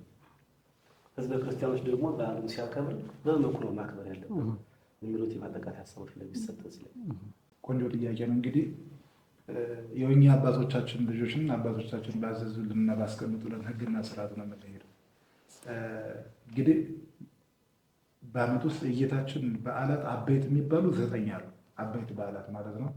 የመጀመሪያ ጽንሰቱ አለ፣ ከዚያ ልደቱ አለ፣ ከዛ ጥምቀት አለ፣ ከዛ ስቅለት አለ፣ ከዛ ትንሣኤ አለ፣ ከትንሣኤ በኋላ እርገት አለ፣ ከእርገት በኋላ ጰራቅሊጦስ አለ፣ ከዛ ደብረ ታቦር አለ ማለት ነው። እነዚህን ነገሮች በሙሉ አበይት በዓላት ብለን እናከብራቸዋለን። አሁን እነዚህ እያንዳንዳቸው ቀን ይወሰንላቸዋል። አሁን በዛን ዘመን እንደዚህ ናቸው ብለን በዛ ዘመን ኑረን አይ በዚህ ቀን ማለት አንችልም። በመንፈስ ቅዱስ አባቶቻችን በገለጡልን መሰረት ታኅሳስ 9 ቀን ቀኑን እናከብራለን። መጋቢት 29 ተጸንሶ ክርስቶስ ታኅሳስ 29 ቀን ተወለደ። ይህም በምን ታውቋል? ቅድም በወንድሞች ሲነገር እንደነበረው ለምሳሌ በመጽሐፈ ዲድስቅልያ በመጽሐፈ ቀለሜንቶስ የቅዱስ ጴጥሮስ ደቀ መዝሙር በነበረው በእሱ አንቀጽ 29 በፍትሐ ነገሥታችን አንቀጽ 19 ተጽፎ የምናገኘው ነገር ነው፣ እሱ ታሪክ ማለት ነው። ስለዚህ በዚህ መሰረት ቀኑን ወስነን በዚህ ቀን ተወልዷል ብለን እናገራለን። እርግጥ ነው ይህ ታሪክ በእኛና በግብፃውያን መካከል የሚከበር ነው። በሌሎች ቀድሞ ሊያከብሩት ይችላሉ፣ ደግሞ እያከበሩት ነው።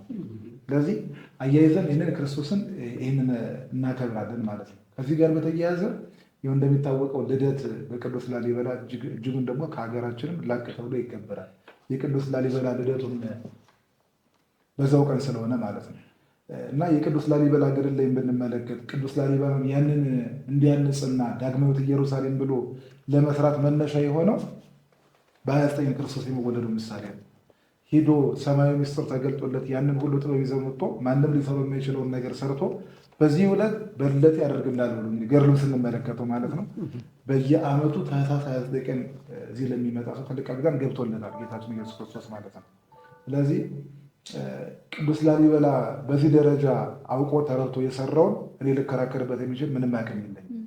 ስለዚህ በተቀመጠልን መሰረት አድርገን እናከብሯለን ማለት ነው። እንዴት መከበር አለበት የሚለውን ነገር እንግዲህ ጌታችን ኢየሱስ ክርስቶስ ክብሩን ጥሎ ነው። ቅድም በወንድሞች በመምህራኖች ሲነገር እንደነበረው እኔ ፍቅር የሚባለውን ቋንቋ በራሳችን የምናውቀው አይመስለኝም። ቃሉን ስንመለከት እንደ ቀለለን ዝም ላፋችን ስለሚቀለን እናገረዋለን እንጂ የፍቅር የሚባለው ልክ ክርስቶስ ነው። ክርስቶስን የምንመለከትበት ለዛ ነው ቅዱስ ዮሐንስን በመልእክቱ እግዚአብሔር ፍቅር ነው እያለ የሚነግረን። ሌሎችን ሰዎችም በዚህ ደረጃ የተረማመዱ በጣም ከባድ የሆነ ነገር ነው። ማንም ሰው ክብሩን ጥሎ ከነበረበት ደረጃ አይወርድም። ሁለተኛ ዋጋ የከፈልክለት ለምሳሌ አሁን ትንሽ ወንድም አላችሁ ያስተማራችሁት ሰው በጣም ብዙ ዋጋ የከፈላችሁለት ሰው እናንተን ህይወታችሁን ቢያበላሽ በተቃራኒው ልክ ወርቅ ላበደረ ጠጠር እንደሚባለው ህይወታችሁን እንዳልሆነ ቢያደርጉ ምን አይነት ምላሽ ነው የምንመልሰው? ክርስቶስ ማለት ባፈቀረው ሰው ምራቅ የተተፋበት ነው፣ መስቀል የተሸከመ ሰው ማንም እንደዚህ ያደርግ ፍቅር የተመለከትንበት ነው። ስለዚህ እንዴት መከበር አለበት የሚለውን ነገር እኛም ብንሆን ይህንን በዓል ስናከብር አንደኛ አውቀ ነው ለምን እንደተወለደ። እኔ አብዛኛውን እንግዲህ እንደምታውቁት የእኛ ማህበረሰብ ባህላዊነት ያጠቀዋል። የሆነ አባቶቹ ስላከበሩት እኛም እናከብረዋለን፣ የሆነ ነገር ሲሆን እኛም እናከብረዋለን እንጂ ጥቂቶች ብቻ ናቸው ይህን መሰረቶችን ማለት ለምን በዓሉ እንደሚከበር የሚታወቀው። ስለዚህ ፍቅር የተወለደበት ነው። እኛም ለሰዎቹ ፍቅር መሆን አለብን የሚለውን መልእክት የምናስተላልፍበት ነው። ስለዚህ ይህንን በዓል በዚህ መሰረት ማክበር አለብን። ሁለተኛ ነገር ደግሞ ምንድን ነው? ይህ ልደት በመጣ ሰዓት እንደምታውቁት ከመንፈሳዊ ይልቅ ሌሎች ነገሩ በጣም ይሰለጥናል። ለምሳሌ አሁን በሀገራችን እንደምትመለከቱ ኮንሰርት ይዘጋጃል። የተለያየ ነገር ራሳችን ልናረክስበት የምንችልባቸው በጣም ብዙ ነገሮች አሉ። ክርስቶስ ምንም እንኳን የተከበረና ከሁሉም ላቅ ያለ ቢሆንም ራሱን አሳንሶ በበረት ግርግም ነው የተወለደው። እኛም ብንሆን ምንም እንኳን የተቀመጥንበት ወንበር ዛሬ ከሰዎች ጋር ሊያገናኝን የማይችል ቢሆን ቢያንስ አትሊስት በትንሹ ነገር ለሰዎችን በመርዳት ከእግዚአብሔር ተገኝቶ ቤተልሔም ከተባለችው ቤተክርስቲያን ተገኝቶ ቅዱሱን እግዚአብሔር ቃል በመማማር እና እኛም ብንሆን ከዚህ ምስጢር እየተሳተፍን ልደቱን በደንብ እየተረዳን እያወቅነው ይህንን በዓል ብናከብር የተሻለ ነው። እንደገናም ትልቅ በረከትም አለው ብዬ አስባለሁ። ከእሱ ወንድሜ ከጠቀሰው ጋር በተያያዘ ታኅሳስ 29 ቤተክርስቲያን የጌታችንና የመድኃኒታችን የኢየሱስ ክርስቶስ የልደት በዓሉ ነው ብላ አምና ታከብራለች። መጽሐፍ ቅዱስ በግልጽ ታኅሳስ 29 ብሎ ያስቀምጠው እንጂ ዕለቱን ያው በተዘዋዋሪ ስሌት ይገኛል። መጽሐፍ ቅዱስ በተለያየ መንገድ ጠቅሶት እናገኘዋለን። እንዴት ነው ቢሉ ያው እንግዲህ አባቶቻችን ለዚህ ክብር ምስጋና እንሰጣለን። ይሄን ነገር መጽሐፍ ቅዱሱን በመንፈስ ተመርተው ነው የጻፉት። የእነሱም ተከታዮች አባቶቻችን በመንፈስ ተመርተው ተረጎሙልን። እኛ እዚህ ጋር ደርሰን እነጋገርበታለን ማለት ነው እና ታኅሳስ 29 ወሩን እንዴታወቅ ነው ዕለቱን እንዴታወቅ ነው ካልን ፍንጮች አሉ መጽሐፍ ቅዱስ ላይ። ፍንጩን ተከትለን ስንሄድ እውነተኛው የልደት ቀን ላይ እንደርስበታለን ማለት ነው እና የሉቃስ ወንጌል ምዕራፍ 1ን ስንመለከት ለዘካርያስ ሉቃስ 1:9 ጀምረን ስናነብ ማለት ነው ዕጣ ደረሰበት ይላል። ዘካርያስ ወደ ቤተ መቅደስ ገብቶ ያገለግል ዘንድ ዕጣ ደረሰበት ይላል። ስለዚህ ካህናት ወደ ቤተ መቅደስ ገብተው የሚያገለግሉባቸው ወራት የታወቀ ነው፣ በዓመት ውስጥ የታወቀና የተረዳ ነው። ስለዚህ ዘካርያስ መቼ ወር እንደገባ ማወቅ እንችላለን ከመጽሐፍ ቅዱስ አንጻር ተነስተን ማለት ነው። ለምሳሌ እንዲህ ይላል ዘሌዋውያን ምዕራፍ 16 ቁጥር 29 ላይ ይህም የዘላለም ሥርዓት ይሁንላችሁ፣ በዚህ ቀን ትነጹ ዘንድ ማስተሰረያ ይሆንላችኋልና በሰባተኛው ወር ከወሩም በ10ኛው ቀን ራሳችሁን አስጨንቋት ይላል። ስለዚህ የማስተሰረያ ቀን ትሁንላችሁ በእስራኤላውያን 7ኛዋ ወር 10ኛዋ ቀን ማለት ነው። ስለዚህ ዘካርያስ ወደ ቤተ መቅደስ አገልግሎት የገባው መልአኩ ቅዱስ ገብርኤል መጥቶ ልጅን ትወልዳለህ ብሎ ያበሰረው 7ኛዋ ወር 10ኛዋ ቀን ናት ማለት ነው። አሁን በተጻፈው በሕጉ መሰረት ከዛ ተነስተን ስናነሳ ማናትች 7ኛዋ ወር ስንል የመጀመሪያው ወር ኒሳን ትባላለች፣ በእስራኤላውያን ኒሳን ትባላለች፣ በእኛ መጋቢት ማለት ናት። ይሄ እስራኤላውያን ከመጋቢት ጀምሮ የሚቆጥሩ በእኛ ማለት ነው። ለምን? ከእስራኤል ባርነት ከግብፅ ባርነት የወጡበት ዕለት ስለሆነ ማለት ነው። እና እንዲህ ይላል መጽሐፍ አስቴር ምዕራፍ 8 ቁጥር 9 ስንመለከት በዚያን ጊዜም ኒሳን በተባለው በመጀመሪያው ወር ይላል። የመጀመሪያ ወር ተብላ ተጠርታለች ኒሳን መጽሐፍ አስቴር ላይ።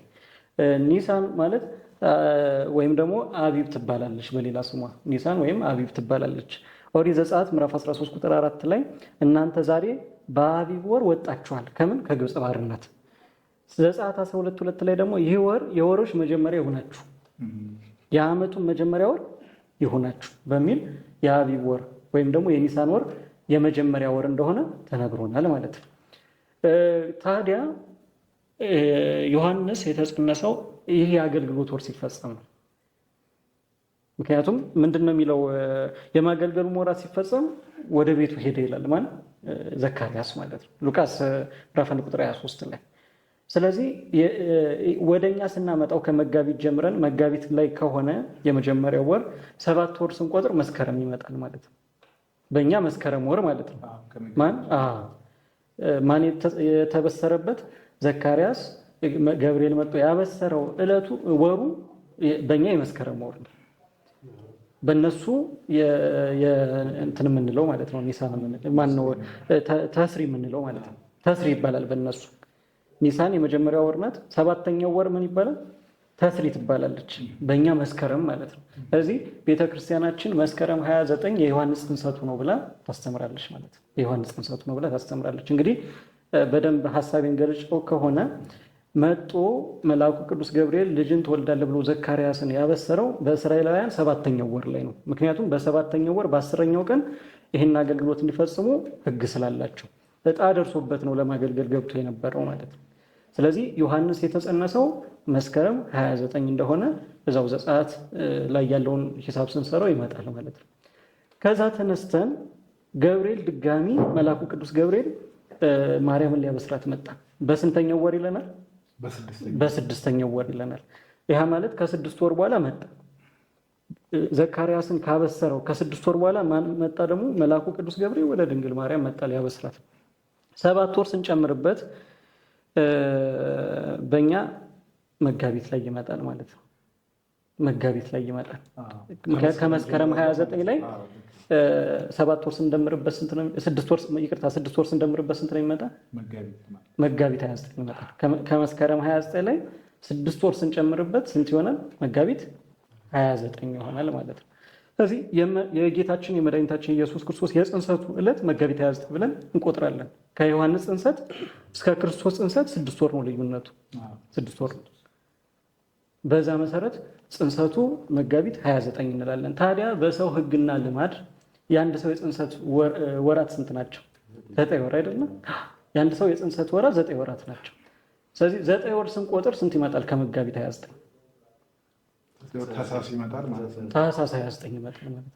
ኤግዛክት ታህሳስ 29 ይመጣል ማለት ነው። ስለዚህ በዚህ መሰረት ቤተክርስቲያናችን ታህሳስ 29 ብላ ትቆጥራለች ማለት ነው። ከዛ ውጭ ደግሞ መጽሐፈ ቀሌምንጦስ እዛው ገጽ 17 ላይ ከ5 ቀን ተኩል በኋላ ከልጅ ተወልጄ አድናለሁ በባህር ሐሳብ በአቡሻህር ሲሰላ ዕለቱ በትክክል ነው የሚመጣው። የጽንሰቱ ዕለት ማለት ነው መጋቢት 29 ነው የሚመጣው። ስለዚህ መጋቢት 29 ታላቅ ዕለት ናት። የጽንሰቱ ዕለት ዓለም የተፈጠረባት ዕለት፣ ጌታ የተጸነሰባት ዕለት፣ ሰማይና ምድር የሚያልፉባት ዕለት፣ ዳግም የሚመጣባት ዕለት ማለት ነው። ስለዚህ የተወለደበትን ዕለት 9 ወር ደምረን እናገኘዋለን። መቼ ይሆናል? ታኅሳስ 29 ይሆናል ማለት ነው። በዚህ መሰረት እኛ የጌታችን መወለድ እናከብራለን። በዚህ መልኩ መጽሐፍ ቅዱሱ ራሱ ነግሮን እናገኘዋለን። ከዛ ውጭ ግን ሐዋርያና አበው ሊቃውንተ አበው ከእነሱም ሲወራረዱ የመጡት ቅዱሳን መምህራን አባቶቻችን ይህንን ነገር አስረድተውን እናገኘዋለን ማለት ነው። በዚህ ወር እኛ የጌታችን የመድኃኒታችን ኢየሱስ ክርስቶስ የልደት በዓል ነው ብለን እናከብራለን ማለት ነው። እንዴት መከበር አለበት የሚለውን ግን አያይዤ ለመመለስ ያክል ያው እንደኛ በተለይ እንደ ኦርቶዶክስ ቤተክርስቲያን የሚጎላት ነገር የለም። በዓላትን በቀናት ከፋፍላ በወራት ከፋፍላ ዜማዎችን፣ ዝማሬዎችን፣ ምስባኮችን፣ ቅኔዎችን እያንዳንዱን ነገር ወቅት ሰጣ፣ ጊዜ ሰጣ፣ መድባ ነው በዓላትን የምታከብረው ማለት ነው። የአከባበር መንገድም አለው። ሰው እንዴት ባለ መንገድ ማክበር እንዳለበት ፈጣሪውን እያመሰገነ፣ ምክንያቱም የጌታ ልደት እያከበርን ዝማሬ የሚቀርብለትን ጌታ በዓል ልደቱን እያከበርን እኛ የምንገኘው ጭፈራ ቤት፣ ዘፈን ቤት፣ ሆታ ቦታ ከሆነ ልደቱን እያከበርን ያለ ነው የሌላን ሰው ልደት ነው ማለት ነው። የዚህ ዘፈን የዲያብሎስ ነው። ምናልባት የዲያብሎስን ልደት እያከበርን እንደሆነ አላቅም ማለት ነው። እኛ የምናከብረው የአምላካችን የመድኃኒታችን ኢየሱስ ክርስቶስን ልደት ነው እንደተባለ። ስለዚህ እሱ በሚፈልገው መልኩ አይደለም። ልደታችን ቢሆን እቤታችን እንዴት ነው የምናከብረው? እኛ በምንፈልገው መልኩ የምንፈልገውን ነገር አዘጋጅተን እኮ ልደታችን የምናከብረው። እግዚአብሔር ልደቱ እንዲከበርለት ክርስቶስ የሚፈልገው በምን አይነት እንደሆነ እሱ ያውቃል። ቤተክርስቲያን ሰርታልናለች። ስለዚህ እያንዳንዱ ክርስቲያን እግዚአብሔርን በሚያስደስት የቻለ እዛው ቤተክርስቲያን እያደረ ዝማሬውን እየሰማ ብስራቱን እየሰማ አስቀድሶ ቀንም ደግሞ ከቤተሰብ ጋር ተሰባስቦ በልዩ ድባብ ሊያከብር ይገባዋል ማለት ነው። ሊያከብር ይገባዋል። የቻለ ስጋው ደሙን ተቀብሎ ንስሐ ገብቶ ስጋው ደሙን ተቀብሎ በዛ አግባብ ቢያከብረው የዕለቱን በረከት ያገኛል። የበዓሉን በረከት ያገኛል። ምክንያቱም ታላቅ በዓል ነው ብለናል። ገና ማለት ታላቅ ነው ብለናል ሲጀመር ማለት ነው። እና ብዙ ጊዜ አከባበራችን ግን እግዚአብሔር ከሚፈልገው በተቃራኒ ሆኖ እንመለከተዋለን። ይሄ እንግዲህ የውጭ አካላት ያመጡብን አሁን የክሪስማስ ምናምን እያልን እኛን የማይመለከታ የገና ዛፍ ምናምን እየተባለ እኛ እንግዲህ እግዚአብሔር ይመስገን በረዶ አይመታም ማለት በሀገራችን በረዶ የለም። ምንም አይነት የሚያሳስብ መዓት የለም። ቤታችን በረዶ የምናንጠለጥልበት የበረዶ ምስል አሁን ጥጥ ምናምን ጽር ላይ ተደርጎ ያ የበረዶ ምስል በነጮቹ እንግዲህ ሊሆን ይችላል እንደ ሀገራቸው ባህል ማለት ነው። እኛ ግን እንዲህ አይነት ባህል የለም። እንዲህ አይነት ባህል የለም። የምናውቀው የክርስቶስን መወለድ ስለሆነ ማለት ነው። ስለዚህ ዳቦ አለ፣ ቡናው ተፈልቷል፣ ፈንዲሻው ቀርቧል፣ እንጀራው ጠላው ይባላል አይደለም። ይሄኛን ይመስላል ማለት ነው። እዚህ ውስጥ ምንም አይነት ኃጢአት የለም፣ ባዕድ ነገር የለም፣ ባዕድ ነገር የለም። ሁሉም ክርስቶስን የሚያስታውሱን ናቸው ወደ ምስጢር ብናመጣቸው ማለት ነው። ስለዚህ የጌታ ልደት ስናከብር እሱ በሚፈልገው መንገድ ብናከብር የበዓሉን በረከት እናተርፍበታለን፣ እናገኝበታለን። ከእናንተ የተነሳ የአባታችሁ ስም ይሰደባል እንዳለ መጽሐፍ፣ በእኛ ምክንያት ደግሞ ክርስቶስ አምላካችን ሲነቀፍ እንመለከታለን ማለት ነው። በእኛ ምክንያት ለምን ይነቀፋል? መስቀል በደረሰ ጊዜ መሳቀቅ ነው። ጥምቀት በደረሰ ጊዜ መሳቀቅ ነው። ግንቦት ልደታ በደረሰ ጊዜ መሳቀቅ ሆኖ ኦርቶዶክሳውያን ማለት ነው። ምክንያቱም የሚከበርበትን አውድ ስትመለከቱት በፍጹም የእግዚአብሔር ልጆች የማያረጉትን ነገር በማድረግ ነው የምናከብረው። እውነት የእግዚአብሔር ልጆች ከሆንን ዮሐንስ እንደተናገረው የዲያብሎስ ልጆችና የእግዚአብሔር ልጆች ብሎ በሁለት ይከፍላቸዋል። የዲያብሎስ ልጆችና የእግዚአብሔር ልጆች ብሎ ማለት ነው። የዲያብሎስ ልጆች የዲያብሎስን ግብር ይሰራሉ፣ የእግዚአብሔር ልጆች የእግዚአብሔርን ስራ ያደርጋሉ። ከዚህ እኛ የእግዚአብሔር ከሆንን እንደ መላእክቱ ሰላም በምድር ሆነ አይደል? በሰማይም ታላቅ ደስታ ሰላም በአርያም እያሉ አይደል መላእክት ያመሰገኑ በልደቱ ቀን። መላእክት እንዴት ነው ያከበሩት? እረኞቹ እንዴት ነው ያከበሩት? እነ እመቤታችን፣ እነ ዮሴፍ፣ እነ ሰሎሜ ሌሎችም በምን አይነት መንገድ ነው? እነ ሰብአ ሰገል መጣው በምን አይነት መንገድ ነው የተከበረ በዓሉ ስንል የሉቃስ ወንጌል በደንብ ይነግረናል አከባበሩ ማለት ነው። ስለዚህ እኛ መጽሐፍ ቅዱሳዊ የሆነ ትውፊት ተከትለን አባቶቻችን በመጡበት መንገድ ተከትለን ባህሉን ልናከብር ይገባል ነው ማሳሰቢያ። መልካም እንግዲህ መምህራኑ በደንብ አብራርተውታል። ጥቂት ነገር ለመጨመር ያክል በቤተክርስቲያን በዓላት በተለይ የአደባባይ በዓላት እና ከኛ ጋር በሃይማኖት በመሰረታዊ የትምህርት የቤተክርስቲያናችን ሃይማኖት ህብረት የሌላቸው ነገር ግን ልደትን ትንሣኤን የሚያከብሩ ወንድሞቻችን አሉ እና እነሱም የሚጠይቁት መልሰው ሀሳብ ነው። ይሄ ጥያቄ ማን ብሎ ነው መጽሐፍ ቅዱስ ላይ የተገለጠ የተቀመጠ የተረጋገጠ ታኅሳስ 29 ነው ልደቱ የሚል የለም። ስለዚህ ቤተክርስቲያኒቷ ከየት አመጣ ነው ልደቱን የምታከብረው የሚል ጥያቄ ነው መነሻው። እሱ ነው ሀሳቡ እና እንደዚህ አይነት ሀሳቦች መነሳታቸው ልክ ነው። ጥያቄው ችግር የለበትም። ነገር ግን ችግር ሊሆን የሚችለው ምንድን ነው ከተባለ ያረዳድ ችግር ነው። ምክንያቱም ልደትን የሰጠች ማናት? ቤተክርስቲያን ናት አይደል? ምንጩ ቤተክርስቲያን ነው። ስለዚህ የጌታችን የመድኃኒታችን ኢየሱስ ክርስቶስ ልደቱ የሚከበረው ታኅሳስ 29 ነው ካለች መሰማት ያለባት ቤተክርስቲያን ናት።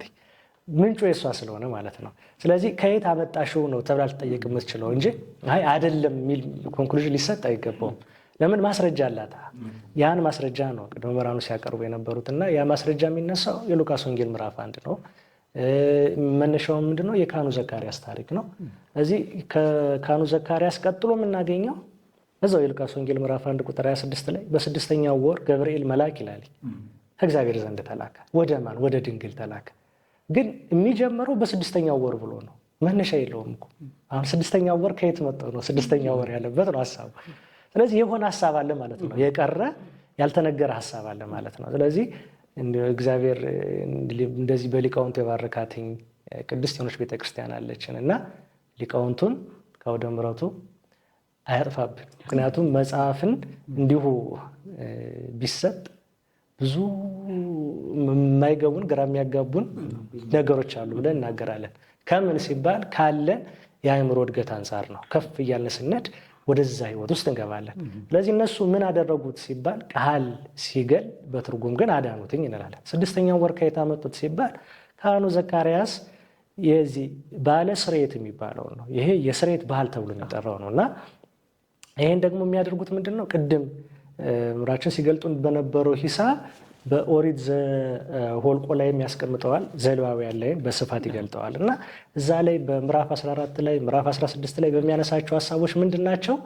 ባለ ስርየት አለ፣ የስርየት ባህል አለ። ያ በዓል ካህኑ ሊቀ ካህኑ ወደ ቤተ መቅደስ የሚገባበት ስርዓት ነው።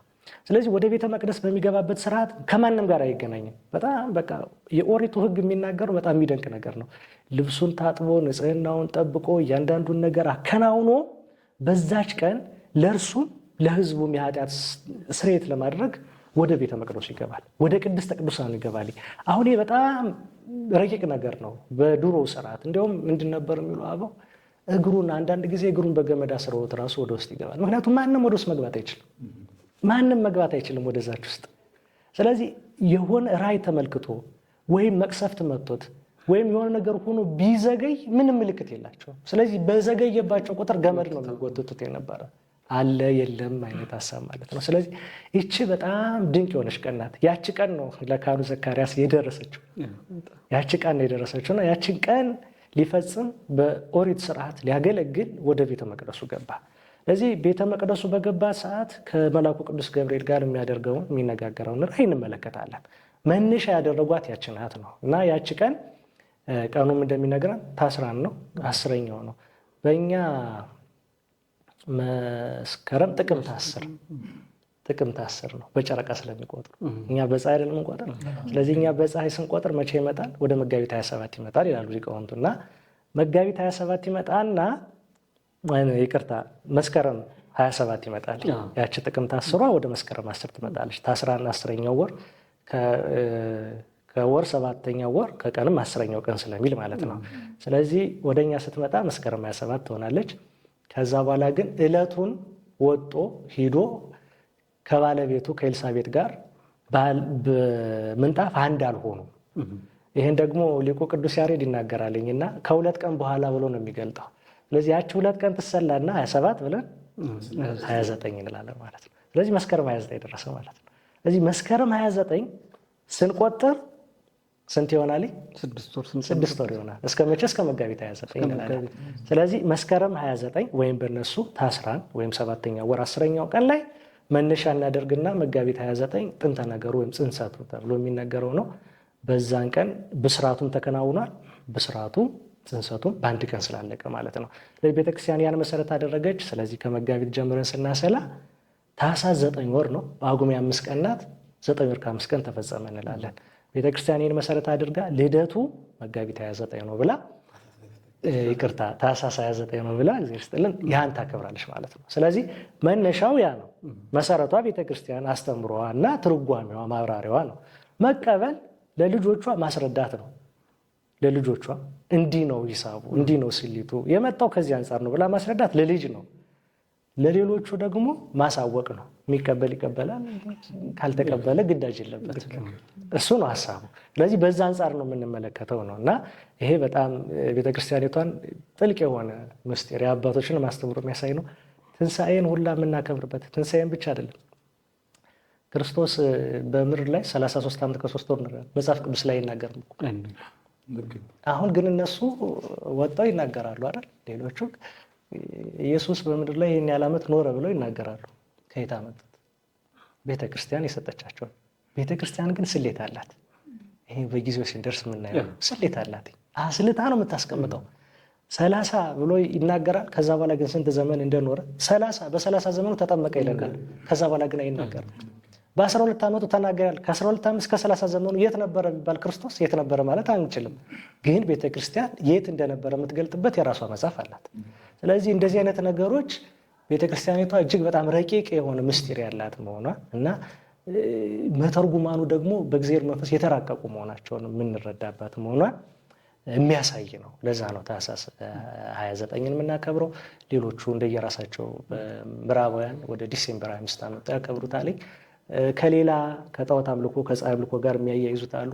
ቢሆንም እንኳን ነው እኔ አሁን የምለው እሱን ነው። ቢሆንም እንኳን እኔ አሁን ላይ በውጭ ተመልከቱና በፕሮቴስታንቶች እጅ የነበሩ የአምልኮ ስፍራዎች ቅድስት ቤተክርስቲያን እየገዛቻቸው እየቀደሰች አይደል እንዴ? ስጋው ደሙን እየፈተተችባቸው ነው። እሱ ብቻ አይደለም እየተከራየች ጭምር እኮ ነው። ሳትገዛ እንኳን ተከራይታ በፕሮቴስታንቶች አዳራሽ ሄዳ ስጋው ደሙ ተቀድሶ ያ ቦታ ተቀድሶ ስጋው ደሙ ይፈተትበታል። ምን ችግር አለ? እነሱ በግሪክ በዛ የፀሐይን አምላክ ያመልኩ ከነበረ በቃ አሁን ተቀየረ። ማንም በማምለክ የፀሐይንም የጨረቃንም የፍጥረታትንም ፈጣሪ በማምለክ ልደት ቀኑን በማብሰር ተከበረ ነው። ስለዚህ እኛ ጣዖት የምናመልክበት አይደለም፣ ክርስቶስን የምንገልጥበት የልደት ቀኑ ታኅሳስ 29 ነው የሚለውን ለማንሳት ያክል ነው። ባህሉ እንዴት ይከበር የሚለው እኔ እንደዚህ ይከበር የሚለው ላይ አሁን ላይ ወንድሞችም መምህራኖችን በደንብ ስላብራሩት ወደዛ ሀሳብ አልገባም። ግን እሱም ብቻ አይደለም፣ ሌሎቹ በዓላት ላይ የምናየው ብዙ ክፍተት አለ እና ሰው ቤተክርስቲያኒቷን ባወቃት ቁጥር አየኋት አይደለም የሚለው ቅዱስ ያሬድ ካያት በኋላ አወኳት ከዛም ወደድኳት ይላል። ስለዚህ ማየት ያስፈልጋል። እንያት፣ እንመርምራት፣ እንመልከታት። ስናያት እናውቃታለን ማን እንደሆነች ቤተክርስቲያኗ። ካወቅናት እንወዳታለን። ስለዚህ ማየት ሲባል ምንድን ነው? ልደቱን ይሄ በላይ በሆነ ነገር ማየት አይደለም የሚጠበቅብን። ልደቱ የተከናወነው ለምንድን ነው? ቅድም ስንላቸው የነበሩ ብዙ ሀሳቦች አሉ። ስለዚህ እሱን የምንረዳ ከሆነ ሰው እንዴት የልደቱ ቤት ቤተልሔም ነው ቤተ ክርስቲያን ነው ተብሎ ሌላ ቦታ ሄዶ ያከብራል? አልገባውም እኮ ነው። አሁን አልገባውም፣ ሀሳቡ አልገባውም። የገባቸውማ በቤተልሔም የተደረገው ነገር ድንቅ ነገር ተረድተው አውቀው የተከፈለላቸው ዋጋ ተገንዝበው ስጋውን በልተው ደሙን ጠጥተው ያከብራሉ። ማክበር እንዲህ ነው። ምክንያቱም ከልደቱ የተሰጠን ነገር ምንድን ነው ከተባለ ስጋውና ደሙ ስለሆነ ማለት ነው። ስለዚህ ያንን ነገር በይበልጥ የምንረዳው ደግሞ በዚህ በጌታችን በመድኃኒታችን በኢየሱስ ክርስቶስ ጊዜ የተደረጉ ነገሮችን መሰረት በማድረግ ነው። ቤተልሔም መወለዱን፣ በግርግም መወለዱን፣ ከዛ በኋላ የመላእክትና የእረኞቹን ህብረት ተመልክቶ እያንዳንዱን ነገር ያይና የሚረቅ ነገር ይመጣበታል። ስለዚህ ልደትን የት ማክበር እንዳለበት ይረዳል ማለት ነው። በቃ ትልቁ ነገር እኮ ነው። መላእክት ባሉበት አይደል እንዴ? እረኞች የተባሉ ካህናቱ ባሉበት ቤተልሔም ባለችበት ቅድስት ቤተክርስቲያን ናት። ቤተልሔም ማለት ቤተ ህብስት ማለት ነው። ሄም ህብስት እንጀራ ነው። ቤት ደግሞ ቤተ አሮን ቤተ አብርሃም ነው። ስለዚህ የህብስት ቤት እንደምንለው ነው፣ የእንጀራ ቤት እንደምንለው ነው ቤተልሔም። ያቺ የእንጀራ ቤት ደግሞ ቤተክርስቲያን ናት። እንጀራው ማን ነው ከተባለ የህይወት እንጀራ እኔ ነኝ አይደል ያለ ክርስቶስ ነው። ስለዚህ መኖር ያለብን የት ነው? ቤተልሔም ነው ማለት ነው። መገኘት ያለብን ቤተልሔም ነው። ለምን? ልደቱ ቤተልሔም ስለተከናወነ።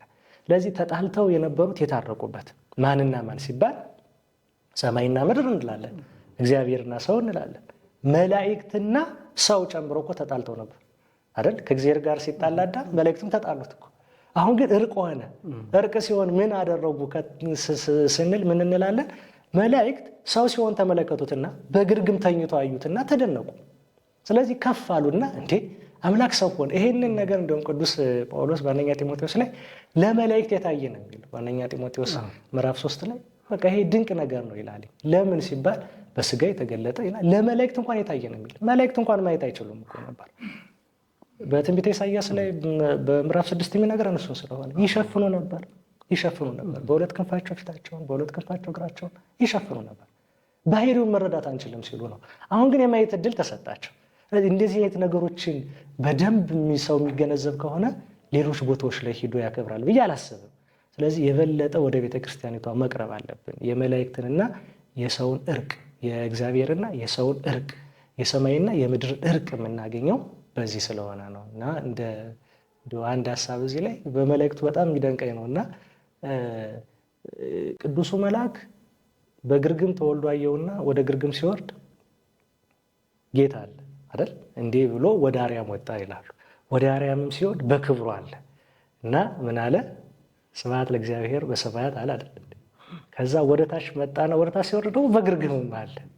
ከዛም ከዚህም አለ። ከዛ ደግሞ በምድር ሁሉ ለሰው ሁሉ ሰላም ይሁን አለ። ስለዚህ ይሄ ህብረት የተገኘው የት ነው ከተባለ ቤተክርስቲያን ነው።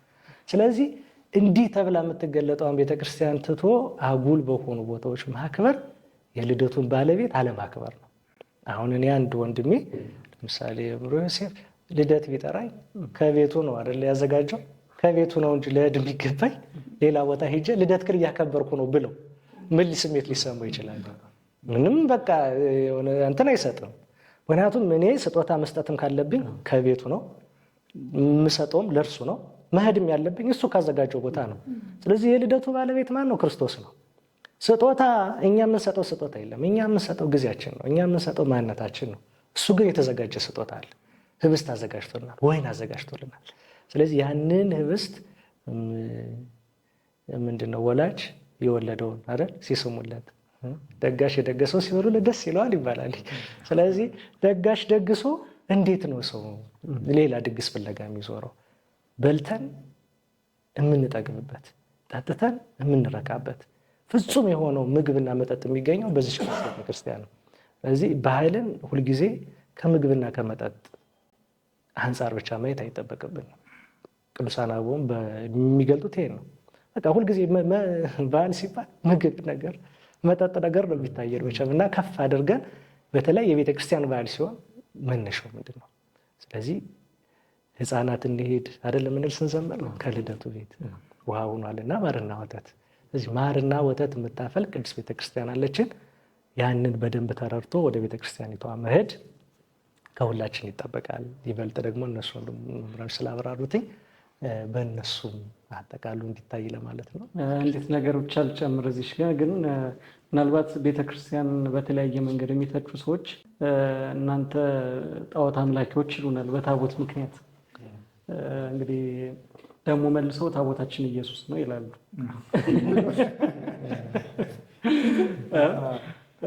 እቺ ቤተክርስቲያን ጣዖት አምላኪ ናት ይላሉ። መጸናጽልና መቋሚያችን ይጠቀማሉ። እንዴ ከአጋንንት ማዕድ የሚካፈል ከአጋንንት ጋር ህብረት አድርጓል አንድ ነው እኮ የሚል ቅዱስ ጳውሎስ አይደለም? ከአጋንንት ማዕድ እስከተካፈልክ ድረስ አንተ ህብረት አድርገሃል። ስለዚህ ህብረትነትህ ከአጋንንት ነው ማለት ነው። ስለዚህ ከአጋንንት ማዕድና ከጌታ ማዕድ ልትካፈሉ አትችሉም ይላል። ስለዚህ እኛ ከጌታ ማዕድ ተካፍልናልና ድንበራችን አውቀን ነው የምንኖር። ከማንም የምንሻው፣ ከማንም የምንዋሰው፣ ከማንም የምንበደረው አንድም ነገር የለንም እኛ ኦርቶዶክሳውያን ማለት ነው። እና የኢትዮጵያ ኦርቶዶክስ ተዋሕዶ ቤተክርስቲያን በዓለ ልደቱን ዘመን ቀምራ ካሌንደር አዘጋጅታ በዓለ ትንሣኤውን የዘመን መለወጫ እያለች ከራሱ አልፋ ለምድሪቱ በረከት የሆነች እናት ቅድስት ቤተክርስቲያን ናት። ክርስቶስን አታቂ የምትባል ቤተክርስቲያን መቼ እንደተወለደ የምትናገር ግን እቺ ቤተክርስቲያን ናት። ለነሱ እናውቃለን ለሚሉት መቼ እንደተወለደ የምትነግራቸው እቺ ቅድስት ቤተክርስቲያን ነች። በጣም በሚገርም ሁኔታ ማለት ነው። እና እኔ አንዳንዴ ቤተክርስቲያንን እንዲህ ብለው በአሉታዊ መንገድ ከበየኗት ለምሮኛን ነገር ምኑን ጠልቶ የሚባል ነገር አለና ይሄ በሙሉ ምንድነው? ይሄ በሙሉ እውነታውን ያውቁታል። ተፈጥሯቸው እውነታውን እየተናገረ ነው። እውነቱ ማን ጋር እንዳለ ድርጊታቸው እየገለጠ ነው። ስለዚህ ከዜማው አልወጡ፣ ከዜማ መሳሪያችን አልወጡ። ባህልን እንኳን እኛን ተከትለው የሚያከብሩት እና እችን ቤተክርስቲያን ማክበር ይገባቸው ነበር እንደ እውነቱ ከሆነ። ምክንያቱም አንድ አህዛብ መጥቶ እንዲህ የምትወዱት አምላክ መቼ ተወለደ ትላላችሁ፣ መቼ ተወለደ ቢል መልስ የማይሰጥ አንድ ሰው ይህን እውቀት የተበደረው ግን ከዚህ ቤተክርስቲያን ነው እና ይሄ እንደ ትልቅ ሌሰን ሊወሰድ ይገባል። ተከባብሮ መኖሩ፣ ተሳስቦ መኖሩ፣ አንድ በሚያደርገን ጉዳይ አንድ ሆነን ደግሞ በሚያለያየን ጉዳይ ሃይማኖት ነው፣ በሃይማኖት ተለያይተ ሀገር ግን የጋራ ናት። በሀገራዊ ጉዳይ አንድ ሆነ መኖር የሚቻለው አንዱ አንዱን አክብሮ መኖር ሲቻል ነው እንጂ እየተሳደቡ ቤተክርስቲያንን ደግሞ በጎን ደግሞ እየሰረቁ ንብረቷን እየወሰዱ ብዙም የሚያዋጣ አይመስለኝም ነው። ይህን መልእክት ለማስተላለፍ ነው። አከባበሩን በተመለከተ ግን ሲባል የቆየው ነው። እኛ ቤተክርስቲያን በምትፈቅደው መንገድ እናክብር። እናንተም እያየው ነበር። እዚህ ጋር የእረኞች ኮፍያ አለ፣ የከብቶች ቆዳ አለ። በዕለቱ እንግዲህ ከብቶች ነበሩ፣ እረኞችም ነበሩ። የማን ልደት ሲከበር? የጌታ ልደት ሲከበር እናንተም እሱን ይመስላል ታሳቢ አድርጋችሁ ዲኮሩንም ምናምን በዛው ደን የሰራችሁት እና እንደ መጽሐፍ ቅዱስ እንኑር፣ እንደ መጽሐፍ ቅዱስ እናስተምር፣ እንደ መጽሐፍ ቅዱስ እንናገር። እንደዛ ሲሆን ለምድሪቱም በረከት ነው። እግዚአብሔርም የእውነት ይመለከተናል። ከማስመሰል ህይወት ወጠን እሺ ብትሉ ለኔ ብትታዘዙ የምድርን በረከት ትበላላችሁ ነው ኢሳይያስ 1:19 ላይ። ስለዚህ በዛ አግባብ እንድንመላለስ እግረ መንገድ መልእክቴን ለማስተላለፍ ነው። እንኳን አደረሳችሁላችሁን በድጋሚ። እሺ እዚህ ድረስ መጣችሁ ስለሰጣችሁን ጊዜ ስለሰጣችሁን ትምህርት በጣም በእግዚአብሔር ስም ልናመሰግናችሁ እንወዳለን። በድጋሚ እንኳን አደረሳችሁ። እንኳን ተመልካቾቻችን የበዓልን ፕሮግራም በማስመልከት ያዘጋጀንን ፕሮግራም ይህንን ይመስል ነበር። ፕሮግራማችን እንድደርሱ ተስፋ እናደርጋለን። በሌላ ጊዜ በሌላ ፕሮግራም እስከምንገናኝ ድረስ መልካም ሳምንት።